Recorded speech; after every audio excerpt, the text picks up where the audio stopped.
Every year around the beginning of summer, E3 returns to Los Angeles, California to showcase the latest in games and gaming technology, but sometimes things don't go as planned, and perhaps the most infamous example of a conference that we've experienced in the modern era is the 2005 Sony press conference at E3, where they introduced the PlayStation 3.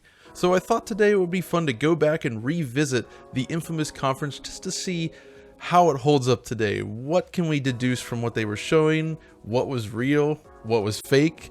And to do that, I am joined today by Rich Ledbetter. How are you today, Rich? Not bad. Looking forward to this one, John. And on my left, I have the latest addition to the Digital Foundry team, our new PC gaming expert, Alex. Hey, John. I remember this, and I'm not sure if I want to remember this. All right, so let's get started. So the thing about these conferences back in the day that I always found interesting was like Sony would really lean into the presentation in terms of like bar charts and just standing on stage and talking. And of course, as you can see here, it's our good buddy Kaz Hirai. You guys remember Kaz, right? He's a legend, obviously, yeah. One thing that is slightly concerning, though, is the kind of glancing to the mid-distance there, which I assume is the auto cue. And it kind of makes him look a bit shifty. Yeah. The question is, when they were recording it itself, this is the direct feed that you have gotten, John. But was he actually looking into cameras at all at this point in time? Well, because it is a little awkward. I assume it's just the auto cue over there in the distance, and he's just like reading his speech. But you know, that's how it goes. But the way this is filmed, this is probably Sony's direct feed that they had available on site. Yeah, so should we talk about how you actually got this footage? Because it is remarkable in that it is a 60 hertz feed of a conference that happened, God knows how many years ago. Yeah, so this in itself is kind of a retro-y style thing where back in the day, like the internet obviously wasn't great for streaming video. And so this is on a DVD, like an actual DVD of E3. And there were several. GameSpot did them. This one is like Next Gen Videos or something, I think. Yeah, but they basically put out a DVD set. You got a disc for Sony, you got a disc for Microsoft, disc for Nintendo, and they actually record in 480i the full, it's basically a 60 hertz feed. So you actually get to see the games running as they were designed to run. And in the cases of real-time demos, you get some 60 FPS action. Good stuff. So what's actually happening here? Has any of the notorious stuff actually happened yet? No, so I think at this point there was the anticipation, right? They're like just talking about like the history of the PlayStation, how great they were, and it was like PS1, 3D, PS2 was like the motion engine stuff, and then very high concept, I think, at this point in the conference. Yeah, but there's also the context of what's happening now. As you were saying earlier, John, this conference was coming out already after the Microsoft Xbox 360 had been revealed. We had already seen a bit of the Wii at this point. No. The Wii, I don't think the Wii had been unveiled. It was still called the Revolution. That would come later. That was like TGS. Did we also know at the time, though, that the Wii would be lacking in hardware in comparison to the other ones? Nobody knew much about the Revolution at this point. Okay. This was so just to put this in a place in history. And right before this, maybe a month or so, Sony did a special Microsoft did a special on MTV unveiling the Xbox 360, and the initial reveal wasn't actually that positive. Like, people looked at it and said, well, this isn't a huge upgrade at all. I mean, that's what bore out Wall Guy, the Perfect Dark Zero screenshot. Yeah. It wasn't great, but obviously we know how things went with history. But Microsoft was a little more honest, I think, with revealing what the 360 was going to be, and they showed stuff that was actually not only very achievable, but kind of lowballing what the 360 could do versus 1.5. Yeah, so yeah, there were the conferences, and then there was what they were actually showing. I was actually at this E3, but didn't see the conferences. So, on the show floor, there was absolutely nothing on PlayStation 3, but there was a showing of Xbox 360 stuff, including Need for Speed, which was running on... Well, it was running on a dev kit, which was a Mac at that point, which I understand was actually overclocked as well. But, there was some good stuff there. They had Call of Duty 2, which was running at 60 hertz or attempting to hit 60 hertz, and it looked really good. So, in terms of what was actually being delivered at E3 2005 from the Microsoft side, it was kind of better than what we'd actually seen in the preceding sort of launch materials. And then Sony has to come in and kind of trump that And here we go. Yeah, and so this is a great part because this is still, you know, Ken Kutaragi rolls out in his like Yakuza get up there. It's like his white onesie with that, like he looks pretty prestigious there. Like you want to bow in respect when you see this man. I think he looks magnificent. Those trousers. I love it. The It's belt, amazing. It's Only phenomenal. he could rock that outfit. Yeah, this is not something that just anybody could do. I think we're going to be seeing a whole number of remarkable sartorial choices for this particular conference, but it's starting off strong, isn't it? Yeah. But it's also kind of like today, like the way conferences are run, it's very like direct. Like here's like a footage and new games, and they just kind of quick fire this stuff. Where he's actually coming out and like really like just talking about what they're gonna do. Like they haven't shown anything yet.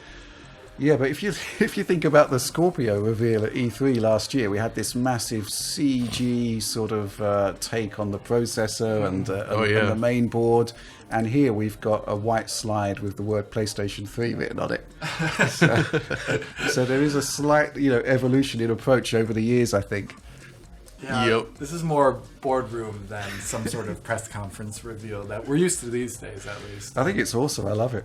Yeah, no, it's quite entertaining. Oh, the emotion engine. Right, okay. My favourite emotion engine anecdote, which was from developers who said the only emotion they got from it was despair in developing for it. Yeah, that's about right. But now they're revealing the new Cell. next-gen processor, the Cell, which, again, generated a lot of despair from developers. But Yeah, not really taken advantage of for many years to come, in spite of what this conference is almost putting out towards the audience. But Ken's looking very happy about it. Yeah. So, I mean, the Cell processor was in development like pretty much right after the PlayStation 2 had shipped. And it was, they had that joint partnership with IBM and possibly Toshiba, but they were working on graphics as well. But they had their design studio in Texas, I guess, where they were working on creating the Cell, and they spent years on this thing. And Ken... Forsyth. It sounds like he had some rather interesting like insights. Like he wanted like a specific number of SPEs because symmetry is beautiful. He said to the engineering team, and just kind of like made a lot of like arbitrary demands on what he wanted out of this thing. And it sounds like it was quite a challenge. It's funny, the symmetry that you're talking about. The end Silicon did not have the symmetry. They disabled two of the units. Disabled them, Well, yeah. one of them, I One think, of and the them, other I one think. was doing like security, like DRM. Something like that, processes. Yeah, it's funny because hackers actually re-enabled the 8th SPU for Linux and stuff like that. And, obviously later on in the day when the yields were better on the processor, it probably would have been functional on just about all of them, I'd have thought. Yep. Do it on the old ones though, and you get the yellow light of death. So, yeah, this is kind of a fascinating thing. I mean, it's leaning a lot on the PlayStation history, though, at this point. So people talk about arrogant Sony. It makes sense, though. That's a lot of PS2s that were sold, given the worldwide shipping units that they just presented. It makes sense that they would come into this thinking, we're going to blow the competition out of the water. But given the games that are going to be shown and what is eventually shown... So, I think Mr. Kutaragi will go on for quite some time, but... And that, before we continue there, it's like you see he puts up this backwards compatibility slide, which is kind of fascinating because we know where Sony is at the moment.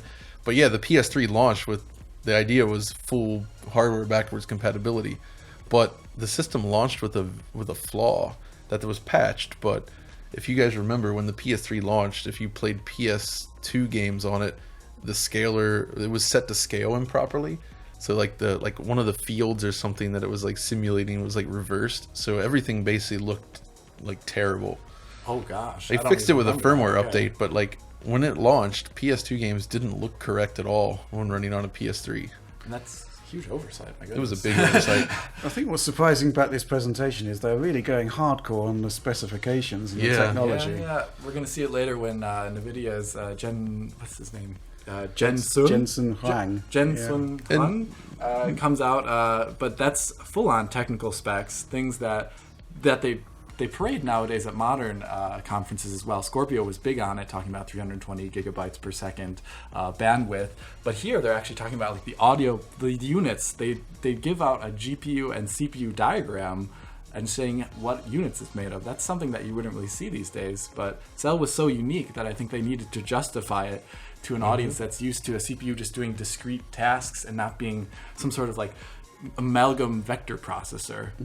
Yeah, I mean, this is definitely in the period where gen on gen you would see a vast leap in capabilities, and I think they actually do a pretty good job here in showing the power of the Cell and what it can potentially do, and they do an awesome job of showing the PlayStation 3 games to the point where they're not PlayStation 3 games. Yeah.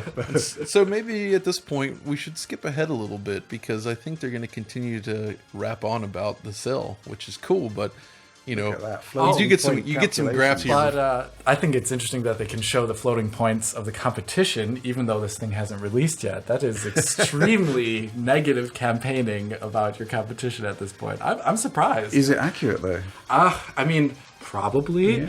But I mean, this is a slide maybe made by IBM themselves, who would have information on these things. I mean, well, keep in mind that IBM was like in Microsoft went to IBM deep when the Cell was still being developed and basically requested IBM make a Power PC core for them as well, and that's how they came up with the tri-core thing. So I guess it's known now, thanks to the book written by one of the IBM guys, was essentially, I'll post a link to the book in the description here, but essentially like they were working in the same building. Like there was Microsoft guys on one floor with IBM, and then there was the Sony was in-house with IBM at that point. And they were kind of keeping that like fact from each other, that they were essentially bringing their work they did on the PS3 core, the Cell core, and using it on developing the 360 CPU.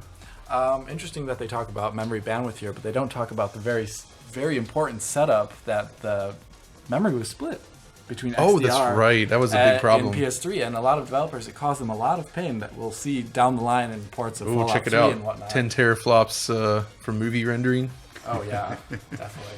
The other thing, of course, about memory bandwidth is saying that the PlayStation 3 had memory bandwidth advantage over 360, but when you actually saw the games, you know, stuff like alpha transparencies and whatnot, the RxX really struggled compared to Xenos. Yeah, they're not talking about, obviously, about the not the ESRAM, the EDRAM implementation at the time, giving, you know, Microsoft, you know, keen advantage on bandwidth for a lot of things. Yeah, so I think we should jump ahead here to the next part here, where I believe, yes, there he is. Jensen, legend. And I'm particularly enjoying the kind of Spy Who Loved Me era safari suit look that Roger Moore sported so well. Yeah, these days he's rocking the Terminator 2 leather jacket everywhere. Yeah. So. It's a good look. I could go for that. Definitely. But yeah, this is interesting because, well, behind the scenes, things weren't good on the GPU side of the PlayStation 3. No, that's right. Like everything that's out there suggests that Toshiba was essentially working on the graphics processor for PlayStation 3 as they did on the PS2. And it basically sounds like that kind of hit a dead end. It didn't work out. I don't know all the business details there, but Sony basically came to NVIDIA well after the Cell was already in development and tried to work with them to create what would become the RSX. So NVIDIA had a lot less time to essentially turn around a product for use in the PS3. I think it kind of shows, to say the least. Biggest problem in the PS3, next to certain things about like the RAM configuration being split, is the lack of GPU processing. It's not exactly powerful in the places it needs to be. So obviously Microsoft had access to what was a cutting-edge Radeon part. Yeah. And we've got kind of like a GPU from NVIDIA that's, a generation behind, effectively. No unified memory outlook there. No unified shaders or anything like that. Course. Still split between Texel and... And the chip itself was essentially a 7900 GT. Like a cut-down version of the 7900? Yeah. Yeah. But I guess what happened was that NVIDIA had to come up with something very, very quickly. Oh, yeah, for sure. But the irony is, of course, that the PlayStation 3 was kind of delayed anyway, wasn't it? Yeah, only if they had taken that time to bump up the GPU specs. Yeah, I think in this conference, I guess we'll see, but it's didn't they say like, oh, we're launching next spring or something? Ooh, Or, look, yeah. And I know from what IBM has said, the original target was to launch PlayStation 3 in fall of 2005. This is wonderful, by the way. This Oh yeah. this doesn't make much of any sense, but I love it. Oh, and we're about to see a trend here. You see Spider-Man up there. He's gonna make a few appearances. Yeah, and the text and everything. Exactly. Yeah, the Spider-Man font was the PlayStation That's 3 right. font, and Spider-Man himself makes a few appearances in this particular conference. And there's one. Well, we'll wait until it actually happens, but it's. The cameo appearance of Spider-Man is it's unmissable, isn't it? Yeah, that's what I recall. And the thing though is like, what's funny to me about Spider-Man now is like this was like 2 reboots ago. Yeah. Like Spider-Man has been rebooted twice since the PS3 was revealed. And I still think the first film's special effects hold up pretty well. And the second film as well. They're nice films. I like them. They're all right. They're good. You see, what I'm liking about Jensen here is that he isn't beholden to the auto cue, which is. You're right. Actually, Yeah. he's a better speaker. It looks like he's really. That's cool. Yeah. It's not the Jensen that we know today, though. No. Definitely. No. This is interesting. I got to point out right away. There's 2 things that NVIDIA talks about. 128-bit pixel precision is because they had access to doing actually, internal HDR rendering on GPUs now, which was big in the PC space at this time. AMD didn't bring out HDR compatible cards for a while, so games would have patches to have HDR, and you would never get them on AMD hardware. And That's also 2K by 1K resolution. How many games are 1080p on PS3, John? How many? I don't have any off the top of my head counts, but there's probably less than 50. Yeah. There's a whole kind of discussion to be had about the 1080p dream on the PlayStation 3, and it kind of started off so well with Ridge Racer. That's the thing, right? They launched with Ridge Racer 7, which was native 1080p, 60 frames per second, and it was still kind of a port of Ridge Racer 6, but it looked awesome. It was incredible. I loved it. I think that's the thing to focus on in a console, hitting your marks, keeping your Now, frame rates. another thing I need to check on is I can't recall because I didn't have a 1080p screen at the time, but another game that launched with PS3 was Blast Factor, which was actually from our friends doing all the remaster work at Bluepoint. Ooh. That was their first game, and I think, and I need to double check, but I'm fairly sure that was also native 1080p because it's a fairly simple indie downloadable game, but it was so the PS3 launched with some 1080p titles for sure. Okay, so I really like this bullet point that we've got here, incredible system throughput. Now, if we take the literal meaning of the word incredible, yes, kind of, it works. But it's kind of strain credibility in many ways. Indeed.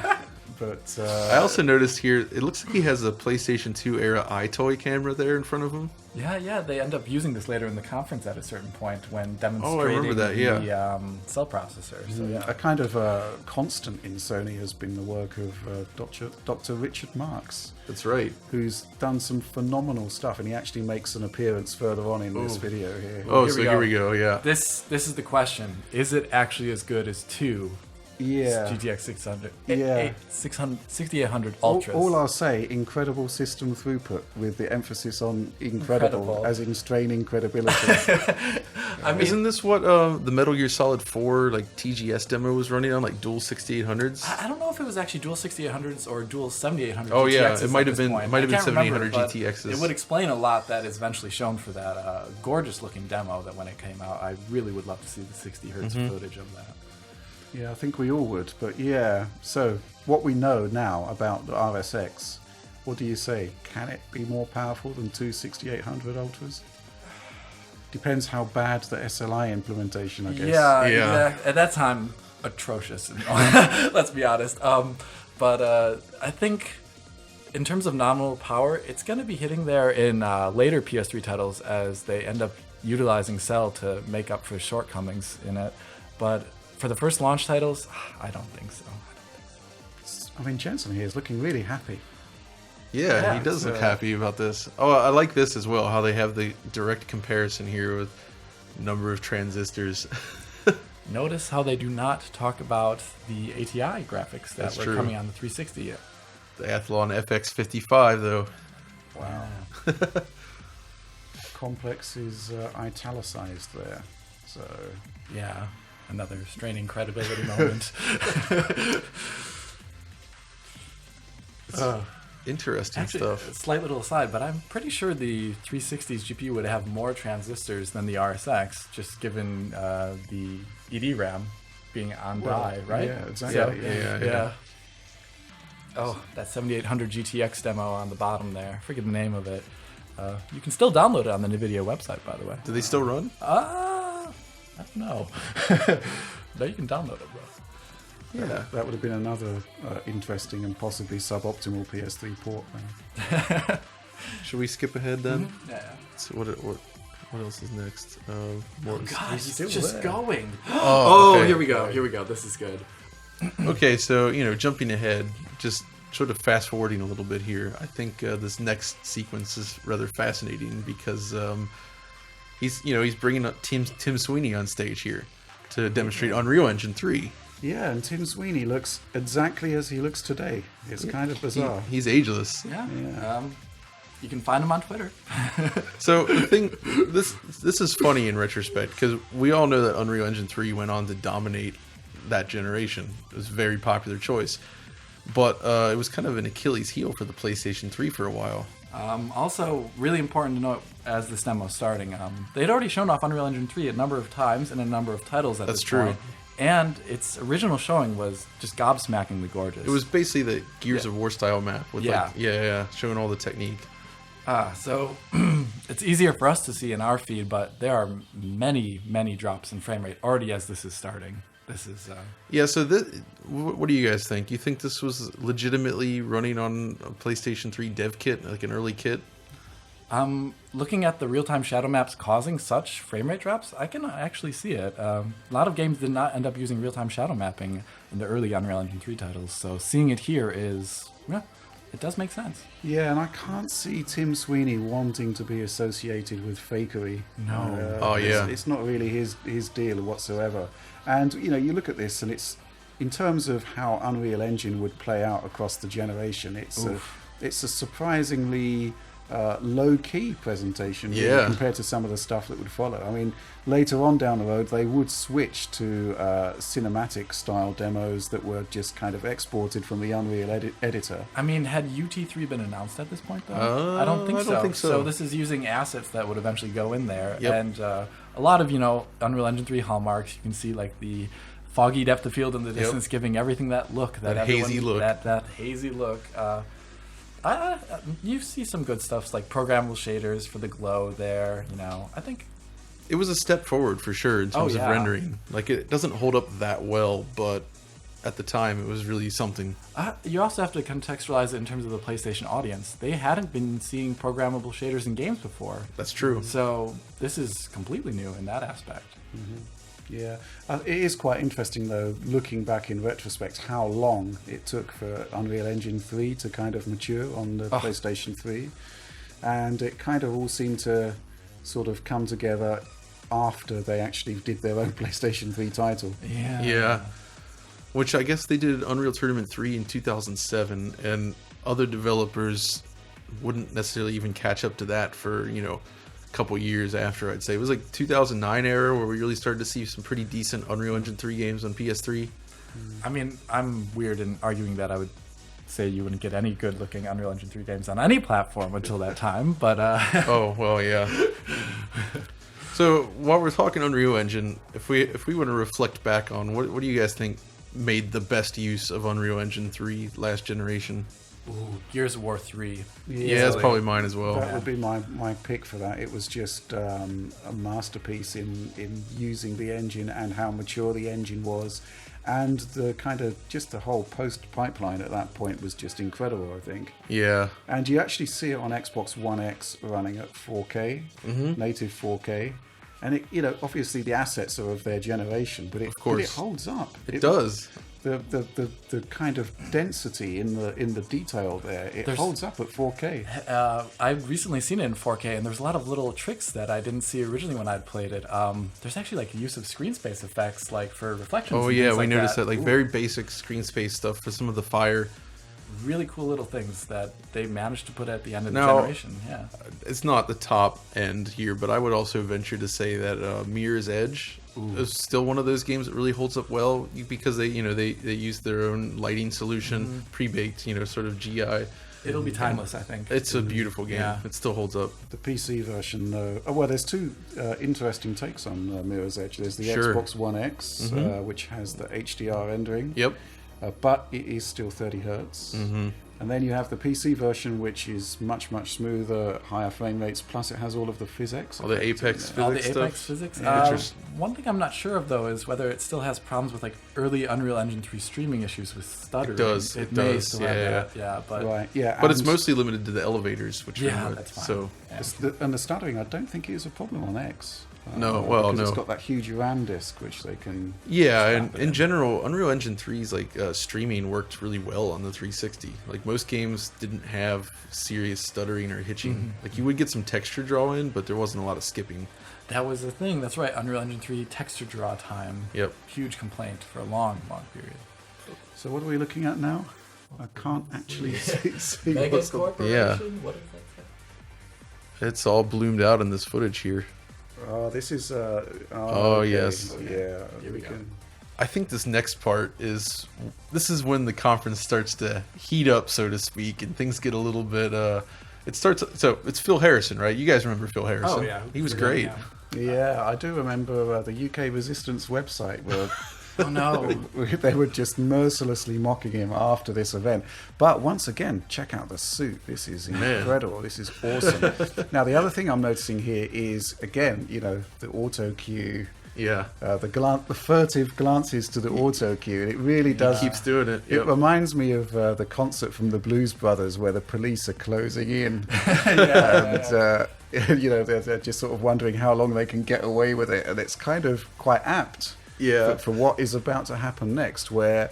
Well, this is the thing, isn't it? I mean, the big controversy about the PlayStation 3 reveal here at E3 2005 was the extent to which there was stuff in there which was, basically complete fantasy. Yeah. The CG stuff. I think we're going to be lucky, though. This next segment is one of the ones that I think is probably on real-time hardware. It showcases things that look realistic at the same time as being...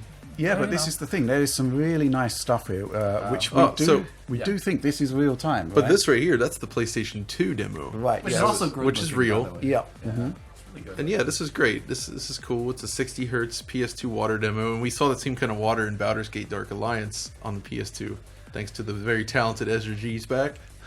Yeah. But now it's here we go. And there's already hallmarks of it being real time beyond the fact that it's just one duck in there. Those shadows are most definitely not real time. They're baked. Reflections kind of updated half rate. Yeah, you can look at it right away, right underneath the duck itself. But this is the thing that kind of frustrates me a bit, because everything that is real time that we suspect was running on actual PlayStation 3 hardware is tainted by what is to follow. And you don't know what is real and what isn't.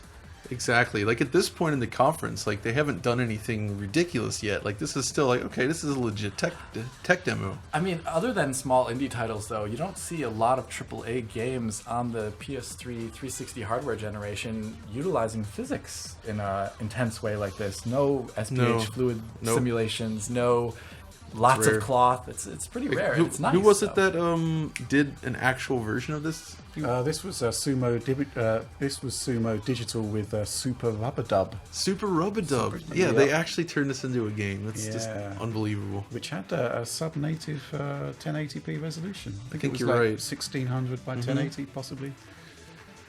But yeah, now they're actually just throwing in more stuff, and the idea here is to show the simulation prowess of the cell processor. Exactly. And this is a great demo, I think. I think it's it's cool. wonderful. Yeah. And of course, he has to make the joke about LOD, lots of ducks.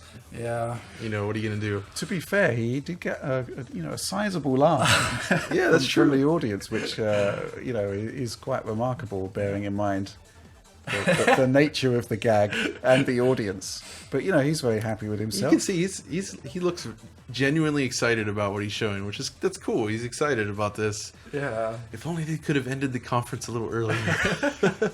The ducks, the highlight of my conference. Stop with the ducks. Oh, okay. So they're bringing up the venerable Richard Marx. Yeah, he's awesome. I mean, He does great work. we're seeing stuff here which is essentially object manipulation with camera, with an iToy camera. Yeah, he's using the PS2 iToy camera. You saw him adjust it right there. And I actually saw ECTS. I think it was in 2000.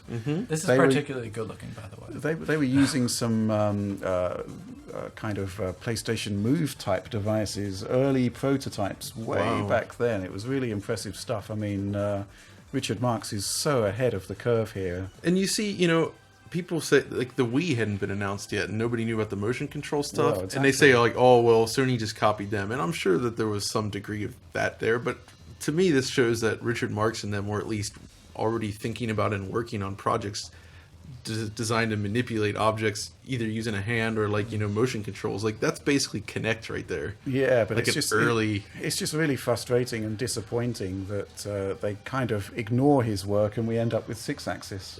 Yeah. So it doesn't quite compute from my perspective. And I mean, PlayStation Move controller was ahead of its time. Yeah, at the time, those were excellent. Yeah, and it's kind of holding on for dear life now, but it's not really Not good quite enough there. Not anymore. for Still the VR. For VR. VR, yeah. Yeah. So what new treats has he got in store for us here? I'm kind of Oh yes. Oh, yeah. other leaves. Okay. This would never be in a PS360 era title. I mean, it's an interesting technical demo, but we did not see large physical manipulations like this in almost anything. So he's talking about they did a demo on PlayStation 2 which was feather based. Yes. Yes. And then they've moved to leaves for PS3. Now I haven't seen that PS2 demo, but it strikes me that feathers are harder to render than leaves. Well, it's just like an alpha texture, and there's less of them. Right. Okay. But yeah, I know what you mean. Yeah. But you would see this stuff in more modern games, though, with like vector fields and GPU particles. The most recent Battlefront, for example, does this. It's true. I think on the not Tatooine, Naboo levels. Looks good. Yeah. To me, though, I see this and I think, oh, this is where they got the idea for Flower. Yeah. Right. Even though it doesn't push anything quite like that. I mean, I really like the fact that they're using exotic hardware to do stuff that we haven't seen before. So, the cell processor was, it was kind of like Sony's last hurrah when it comes to Unique hardware. Unique hardware powering a games machine. I mean, it would backfire badly, but This is one of the first questionable ones. I'm not Okay. sure if this is real time. so the game was supposed to be 8 days. Is that right? Something like that? I think so. Yeah, that explosion. The explosion, I don't know. no. It does have that kind of like weird Uncharted 1 pineapple-y looking explosion. Like, Yeah. Well, it's not opaque. There's no. Exactly. Yeah. But it kind of looks like something from Babylon 5. Oh, yes. Doesn't it? Season 1. When they were using Amiga toasters to render up their visuals. But yeah, there is that kind of aspect to it where, GPUs just don't render like that. Like that, no. Yeah, there's no like billboard twitching and movement with You're the right. camera. It looks, I mean, it could have just been a 3D mesh that they brought out, but this is the first time I think, ooh, I'm not sure if this is real. The emphasis here again is on physics, though, which Yeah. wasn't really the emphasis of the last generation at all. No. I mean, So it's- remember LucasArts went hard on the physics with stuff like Star Wars, DMM, the digital molecular matter. They had that canceled Indiana Jones game that they showed with like Gorgeous. breaking wood and stuff. It was cool. He's got to be careful with those collars he could take off. Man, Indiana Jones. So he's wearing a paper airplane around his neck. Of course, Phil Harrison now is at Google, Is he? working on Google Yeti, which we believe is a gameplay over IP system. Interesting. Which I'm kind of fascinated to see. He had a tenure at Xbox as well, right? Yeah. Did a stint there. Yep, Pretty famous for it. Project Spark. I think he was Oh, involved yeah. with that. Yeah. Which was essentially Microsoft's take on Little Big Planet. That Okay. makes sense that he would do. Oh, here we go. Alfred Spider-Man. Molina. Well, a kind of offshoot of Spider-Man. We've got Spider-Man's arch nemesis, Dr. Octopus, represented in real time on PlayStation 3 hardware, apparently. This is interesting. They probably scanned him in for this, and but all the acting performance itself, I would imagine, is keyframed. I don't think they would have put a rig on him to get him up for this, because the scene they end up showing later during the conference is a real-time scene in the movie itself. The animation here is definitely hand. Yeah. done by hand. It's not. Showing off some subsurface scattering there on the ears and everything. That's cool. I think this is a rather realistic demo. Like the hair itself is rather simplistic. Very. I mean, the shading is cool for the time period, but like image-based reflections was like, I think there was like demos already in like 2003, maybe late 2002. Yeah, for like that. the Radeon, the 9700 Pro had some image-based reflection demos, I think. With a background a lot like that. It's interesting to see, though, that the emphasis here is on kind of transmedia, you might call it, where they're trying to merge gaming and their movie properties. It's almost like Microsoft's TV initiative with the launch of the Xbox One, and they both stumbled with this. Maybe not the best idea. But, let's put this into context. It's not massively impressive in the here and now, but 2005, we wouldn't have seen anything like this. Not yet. In terms of character, like facial detail, the geometry on his face. What's the name of the actor's face? Alfred Molina. Alfred Molina, yeah. It's wonderful looking. It's still really good for even a game today. They're using a light probe for the scene. Yeah, that nice, what looks like an area of light reflection in his eyes, but obviously isn't. But, So what they've done here is they've transplanted him into the E3 arena from which they're doing this presentation. Very cool. And he's doesn't seem too impressed. Still a lot of squinting and A lot of, 1,000-yard stare. I think everyone's going to be feeling that later, though. well, again, it looks great, doesn't it? I mean, I'd have been really pumped seeing Oh, this yeah, in see, 2005. the applause there. And he's like, yeah, of course, this is amazing. Applause there. Yeah. I thank you. So where do we go next from here? Another Spider-Man 2 demo? Quite possibly. We can't have enough Spider-Man. Oh, yeah. Oh, yes. This is interesting. Rendering without a GPU. Now, I'm curious at this point. You said the Toshiba deal might have gone south, or to make the GPU itself. And is this when they were trying to think about how they could work without a GPU at the time? Because this is all rendered apparently on cell, with filtering. Filter and everything. textures, it's kind of cool to see just all Do the we cell think it's stuff. real? I kind of can't imagine they would want to fake it. Yeah, it's not. I'm sure it's just a tech demo, so Yeah. it's very, very likely to be a realistic thing. Yeah, and if you look at flight simulators from the time, this is rather standard looking, but it's all on a CPU, so it's very interesting. That's what's impressive about it. Yeah, it's just there's no like actual like models or objects in the environment there. It's just a terrain map. Yeah. But with sky. Yes, with a nice sky. That reminds me of Turok. Doesn't everything remind you of Turok? Reminds you of everything. Yeah. Okay, now this is very last generation looking. Like this just has the look of a PS3 or 360 game. Those kind of low res baked shadow maps, incorrectly shaded things in the shadow map regions. This could easily be a launch title in my opinion. It'd be a good one, I think. Well, Yeah. And again, if you think about, if you actually think about the PS3 launch titles, there was some good stuff there. I would say if you look at what Rare did with Cameo on the 360 the same Cameo. year, that looks a lot better than this. This is true. Yeah, this is like, well, that's interesting. That was like that weird period where there's a lot of new graphical effects coming out, like parallax mapping, per object blur, extensive use of depth of field. And that demo, in spite of, it really doesn't have a lot of that, Nope, actually. exactly. Which is more accurate to what a lot of these games would look like that generation. True. And at the risk of preempting what is to come, MotorStorm was awesome for a launch title on PlayStation 3. What it was doing there was just That's phenomenal. true. That was a launch title in Europe, wasn't it? Yeah. It was not in the States. So MotorStorm came out in Japan first, and I imported a copy. Oh, here we go. Look at this. So this is now obviously this is not running on PlayStation 3, but at the same time it's running in real time on something because we can see basically adaptive sync tearing. Yeah, and you can also see a lot of sections where the shadow maps are like exactly. drawing incorrectly and they're flickering a bit.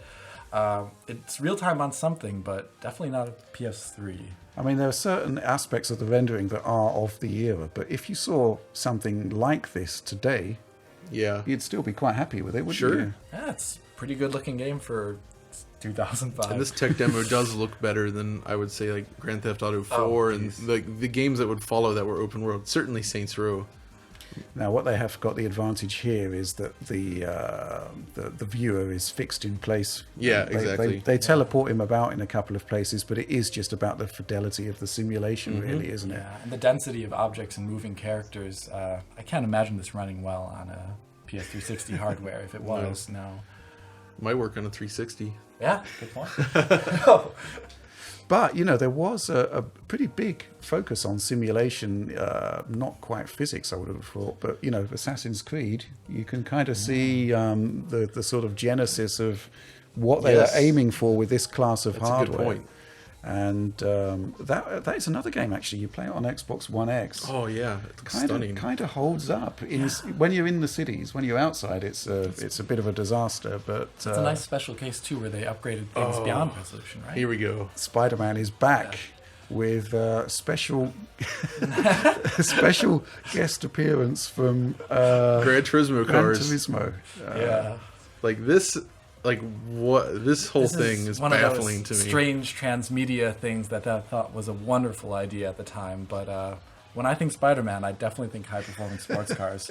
So, how did they not make a Spider-Man and Gran Turismo like crossover game?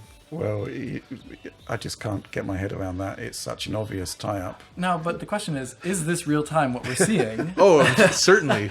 There's kids. Look at the rendering quality. Wow, it's amazing. Amazing. I think the interesting thing here also is how the Spider-Man CG doesn't hold up anymore. No, it does not.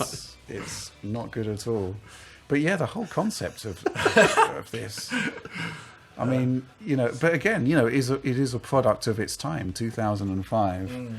In some ways, I have to say though that I think Insomniac's actual Spider-Man game kind of looks better than this. Oh, I think in terms of just color direction, well. Yeah. I'm really looking forward to that title. I have to admit, it looks phenomenal. But yeah, you're right. It kind of doesn't really hold up. Look how happy he is about that. Yeah, he's delighted. Absolutely thrilled. He's in on the secret. That's what it is. But, you know, I'm kind of, well, you know, obviously there is more to come that, I mean, this is obviously fakes, and you would have thought so at the time. But what is to come, obviously, that was vastly more controversial. And what kind of sort of interests me is the thought process behind the content. The content of this particular media briefing, where they must have gone in with a deliberate agenda to say, right, okay, we're going to show some stuff that we kind of know the hardware isn't capable of at this point. So it's kind of, you know, this is what rankles so many years on, doesn't it? And it feels like they're basically, like, they're very careful with their words and trying to say, this is our vision for the PlayStation 3. You know what I mean? Like, they're not directly saying, this is running real time on PlayStation 3, except in cases like the Unreal Engine demo. They use the word potential as well. You know, like it's unfair to the audience, I would argue, though. Very unfair. It's very deceptive. And, you know, you always hear this about the Sony conferences, but the PlayStation 2 demos, if you actually go back to them and see what they were doing and see them actually running, like those were legitimate. There was nothing like faked about the PS2 launch. It did look amazing at the time, but they more than matched it, and it was all like field rendered 60 frames per second stuff, and it's not that unrealistic. But this is the conference that kind of really...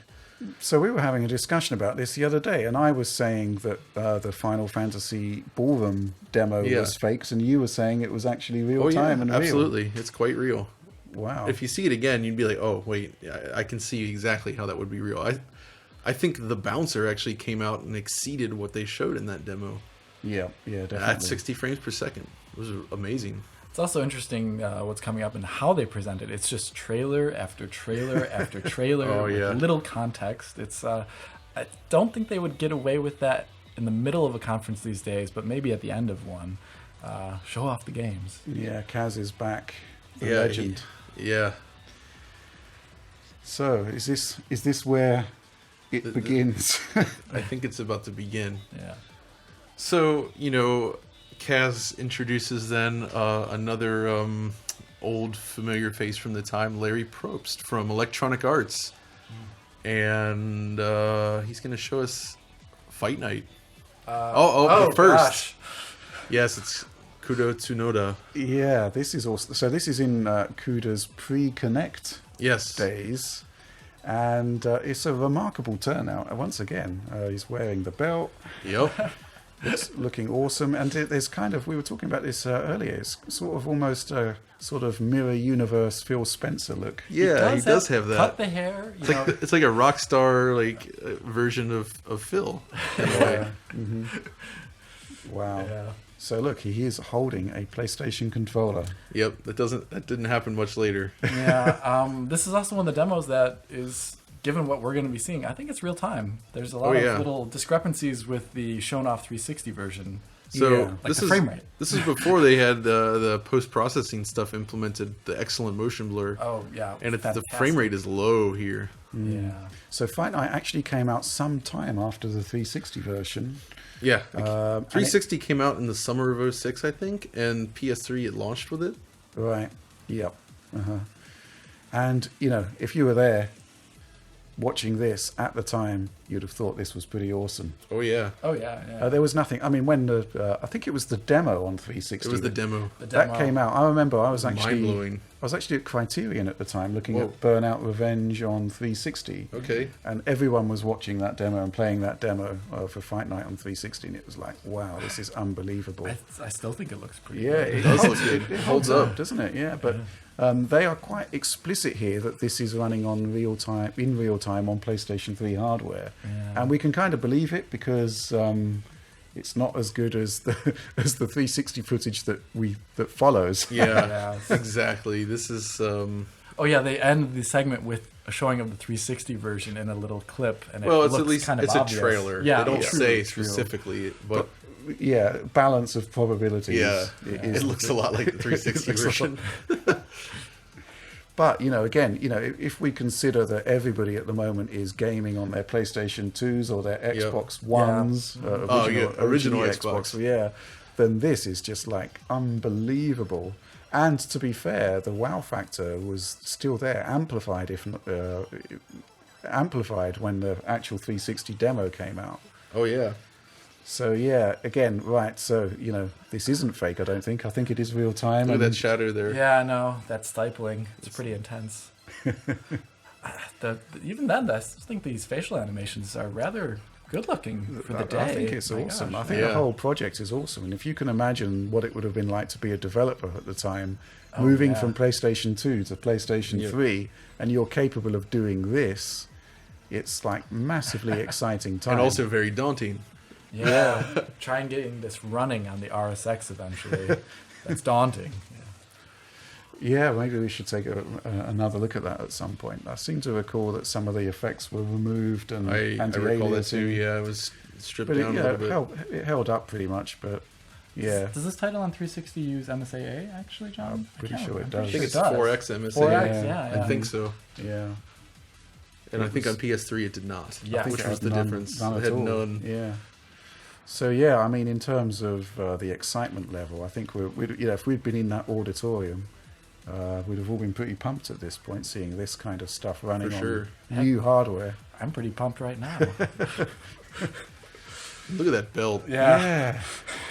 I mean, somebody told him that would be a good idea, and he agreed. That's the kind of takeaway. I still think it's better than bringing out Mexican wrestlers in your press conference, though. So. Well, Change the world of entertainment, and the EA studios. he sure looks excited. Yeah, he looks quietly confident, I would say. Let's see what's next.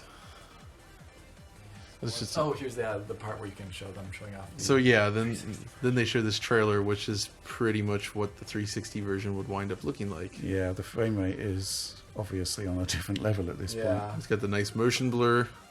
There was never a PC port of this, was there? No. Shame. Much to my disappointment. So, you know, considering what I saw at E3 in 2005, if this is real time on 360, I mean, that's pretty awesome. Yeah, I mean, I'm sure that was a rendered out trailer. Yeah. But Yeah, some Render- sort of frame stepped rendered out Right, trailer. okay. Yeah. Oh, there he is. Still has the feature set. All, and all the folks at Electronics Arts for being here today. He's like got to be struggling to hold back like a huge grin at what's about to come, because I'm sure he believes that showing stuff like MotorStorm it's like gonna set the world on fire, and kind of does. It kind of does. Briefly. Yeah. Until they release the screenshots, and you just kind of think like, this can't be real. This is. So at the time, I wasn't really in magazines or publishing, although I was at this E3. I was doing other things. But, okay, so let's talk about the aftermath. How quickly was it unmasked, what's about to follow? I feel like within the next, after this happened, people on forums were already essentially discussing the reality of this, and there was the two camps. There was those of us that were skeptical, and then the others that were like running, like screaming, like this is the best thing ever. 360 is dead. Right. Okay, so Yoichi Wada comes up here from Square. It was Square Enix at this point. Square Yeah. Enix. Mm-hmm. So this is kind of like one of those infamous teases, I guess you could say, in E3 history, where they brought something to showcase the supposed power of the PlayStation 3. But It's Final Fantasy VII. yeah. So Right, okay, yeah. Now, you actually used this 60 hertz source yes, for when we took an initial look at the Final Fantasy VII, the actual remake that is actually happening on PlayStation exactly. 4. I did a fun little video, kind of like showcasing FF7 through the years, and this still kind of looks pretty awesome, I think. Oh, But yeah. clearly this is not representative of any actual real project. In terms of like geometric density that they They show. they never said, Square never said that this was actually in development for PS3 at any point. Yeah. There's like, this is what we can do on PS3, and that's all they said. This was never like, we're making this now, which I think disappointed a lot of people. But Just look at that hair. My goodness, like barely the anything. indirect looks like lighting here is not good, though. No, it's It's very like non-existent. It's Pretty like much. extremely flat. This is the time before SSAO. Yeah, exactly. And things like that. So a lot of things, texture crevices and things would look rather flat. But I think in terms of animation and simulation of animation, it's pretty good looking when the characters are moving and they're like, secondary motion on their clothing and their hair. It's really good looking. So we've got a 480i feed here, but you would have assumed that the original asset would have been 720 Yeah. at least. So So yeah, what's- there's still some heavy aliasing that we can And there's see still here. some slowdown. Like Yeah. actually, like during that pan up there, if you actually go through frame by frame, it skips frames. So, I mean, this could very well have been some tech demo running on a PC potentially that they put together. Right, yeah. But it is quite fascinating to see what we would actually get from PlayStation 3 from Final Fantasy. Yeah, Actually, rather Final different Fantasy looking. 13 does look good. Like, Oh. admittedly, The character models, I think, are character rather models fantastic. and the world yeah. looks good too. Yeah. But it doesn't run at 60 frames per second, obviously. Yeah, and there's this little bit when he looks up, it's at 30 Oh, yeah, FPS. I don't know what that's about. And There we there go as again. well. Yeah. So, is it real time? Is it real time on something that would be PC related, or That's or- what I'm thinking. Right.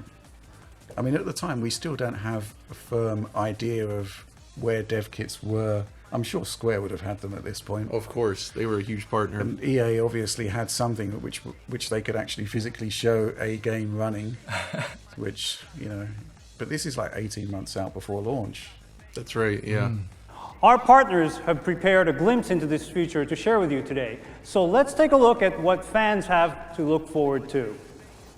So yeah, this Far-flung future. this here, this is an important moment because this is when they start to show demonstrations of supposed games. Yeah. And So, yeah, this one is terrible. Right off the bat, there's bounce lighting from the hood of this car onto its wheels. Like, Right. that Yeah. never happens in a game last gen. Exactly. I don't know about that. It's got a very high polygon count as well on these cars, and like the details here Yeah, are there's- exceptional. The reflection work. I think there's a point where they show the inner wheel of a car and you can see like better than SSR level reflections in it. Yeah. It's like, this is so fake. Gosh. But they, they did hold themselves back. It is 30 hertz. Yeah, This is it's true. true. But they kind of didn't hold back And a little elsewhere. wonky looking with the Look at car that. animation. Yeah, like that is so Well, good. yeah, there was some. The guy who Like did the this right here. physics. It's like sort of Benny Hill at the controls. Yeah, Yeah, there we go with those nice reflections again. So they obviously got in some top-tier talent to do the graphic side of things, but the physics guy, they just roped him in off the street or something. Farmed him out. Yeah. Oh yeah, I say. So this was the first teaser for Devil May Cry 4, when they basically had nothing to show yet. Had MT Framework been shown off at this point at the 360 conference? That's an interesting question, because what they show at the end of this little teaser video definitely is not the final game art, let alone... You remember Dead Rising, I think, was the first MT Framework game shown, and it looked very different initially in the screenshots. Yeah, more cartoony. Yeah. It's kind of like the classic non-committal trailer, where it's just random content under title. Yep. And now this is another one that weirdly enough caused controversy. It's a Mobile Suit Gundam, or it's a Gundam related thing, and the fidelity here is well beyond what you would expect. But it's more like this game came out and it's terrible. It looks absolutely awful, runs horribly. do you own it? I do not. No, that's a shame. We could have done some head-to-head on that. Oh yeah, That would have been interesting. But again, there are aspects of the rendering here which would hold up today, I think. Yeah, those reflections there from the inside of that little warehouse. You wouldn't see that in many games at all. Yeah. Oh, and here's another non-committal teaser from Namco. It's like, Right. yeah, we're working on Tekken. These screenshots on IGN, my goodness, I looked at them and I could not imagine a generation where games looked like this. This is still above what we can do. Yeah, This is... Tekken 7 doesn't look this good. No. This model quality. But at the same time, we've just seen that Fight Night demo, This is true. It's... which Okay. is not beyond the bounds of reason, is it? You're right. But, This is true. Especially knowing, Namco was known for their technical prowess. Yeah. Right. So, this is fascinating, isn't it? It's because there's not even a name given for the game, Right. but we know it as Red Dead Redemption. Exactly. So this was, I'd forgotten about this. It's basically a teaser for Red Dead Redemption, and I do think that this looks like an early test on their RIIIIIDGE engine. Yeah, I don't know what kind of hardware it is on, No. but it looks rather realistic. I mean, you've got shadow maps, you see shadow acne, little stuttering in them and things like that. Oh yeah, look at that. They're really showing off what the engine can do. Time of day transitions. The shadow maps rarity for the look time, like anyway. what you got in GTA 5, actually. Yeah, they do look a lot like those. So again, I mean, this is kind of obviously based on the quality of the final product. It is kind of But not with representative those of wonderful, flapping the cloth, cloth physics. on his, or his hat either. It's Overall, also though, twinging a bit. I think the final game looks better than that. Oh yeah, Yeah. by far. Yeah. and even better on 360. Yeah, exactly. Yeah, much better. Here we Oh go. no. Yeah. This is it. There are aspects of this that are aesthetically more interesting in the final game by far, and some animation things probably that don't look that great in this. But it itself is so beyond what anything could ever be made on PS360 generation consoles. It's a great trailer as well, though. I think really mood setting. Yeah, this is a fascinating one, isn't it? Because there is some commonality in content with what we actually got, and I think in terms of what the engine delivered on PS2, That it was explosion, awesome. that explosion had shadows being cast from it. That's Oh, yeah. no game even does that today almost. Particle shatters. Yeah, good luck at that. Crisis 2 DX11 patch. It works, yeah. Poorly, by the way. Yeah. So I'm sure one day the full story of what this demonstration actually was will come to light. But, I can't imagine that it's, designed to show what the actual PS3 game was. I think it's kind of like that Crisis Core video, or a couple other, Dawn of War 2 also had a demonstration like this, where they want to have an idea what the gameplay is like, and you see the character ducking around, utilizing a bespoke first-person cover system. I don't think, and maybe an aesthetic that they were trying to get, but graphically this is... And see, what's kind of really ridiculous about this is around the same time, Epic showed early stuff from Gears of War running on 360, and it was extremely poor looking in 2005. I mean, we know how it turned out, but it was choppy, it didn't look great, and then you compare it to this, but it's sad because Epic was actually being honest with their work, and then this comes out. And it's but I get the feeling that the developers that were working on this game were probably not too happy that this trailer was shown, just because it kind of sets the bar too high. And if we look back to subsequent media briefings from Sony, whenever there was a guerrilla showcase, It was usually in real time. Yep. And I think the developer had a point to prove going forward. And so from that, I think from Horizon, they might have switched back to trailers. Oh, But yeah. even then, the trailers were representative of the exactly. actual quality of the 100%, game. yeah.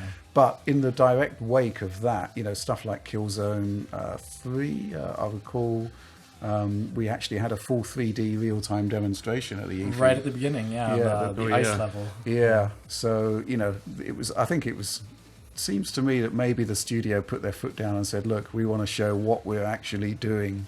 You can't repeat this episode again. But, one thing which, well, that definitely doesn't apply to Polyphony Digital, who are the masters of the CG intro, aren't they? They are indeed. So what have we got here? It's kind of, I'd say the assets are probably actual assets. Oh yeah, Yeah. I'm sure this was produced the same way they've always done their pre-rendered intros, where it's like it's all based on in-game assets, but they just like you get some nice motion blur and other pre-rendered effects added to the mix. Lack of LODs on the cars, like you don't see them transitioning Right. ever as they're moving towards the camera, anything like that.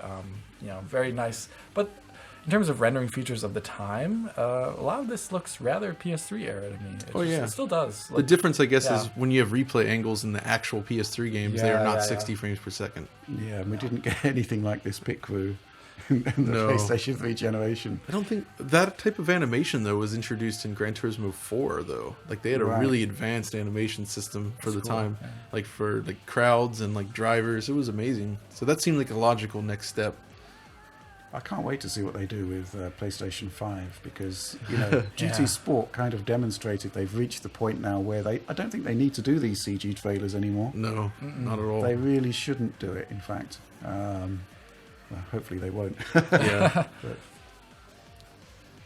So that's it. Is that the end of the showcase? There's more to No, come. there's There still are more to We're come. still- more trailers. a rather famous one. I think it may be actually up next. But I don't know. He's difficult to read, isn't he? Yeah. He must know at this point Oh, yeah. that the stuff that he's just presented has no relation to what was actually running on PlayStation 3 hardware. Exactly.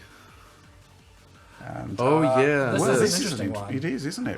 There's something wrong with the feed. The feed here, where it looks kind of like almost motion interpolated, but the frame rate is Something's so wrong. poor. Yeah, I don't in think that's the sections. game itself. I think that's something going on with the feed. Yeah, but But okay, to introduce this is basically, it was like Project I8 or something, yeah. but this is what became Resistance from Insomniac.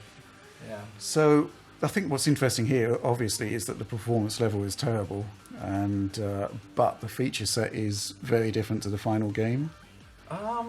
There's a lot of It does things- look different. It does look different. I'm not sure if that's an aesthetic quality, but they're, like the shadows, even though these characters are, having real-time ones right now, most of the environment ones are still just baked ones. It does look like a PS3 era game in that way, definitely. Could have just been some track viewed sequence that they made up.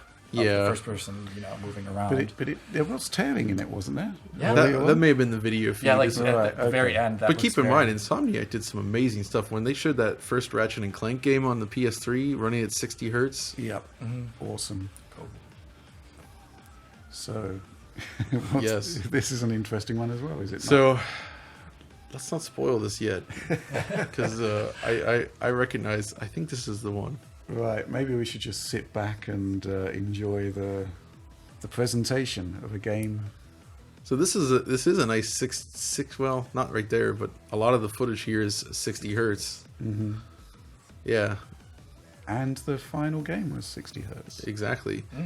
Yeah. So for those watching, you might want to start thinking about this game. Did come out and it did run at 60 frames per second. What could this be? What could this be?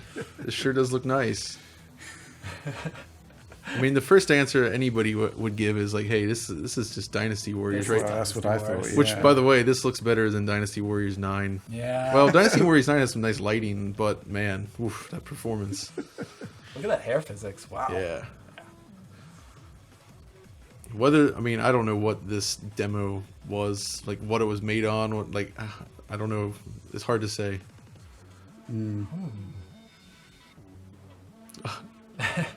Okay, that's clearly. Yep, Yeah, there it you is. go. It's Neo.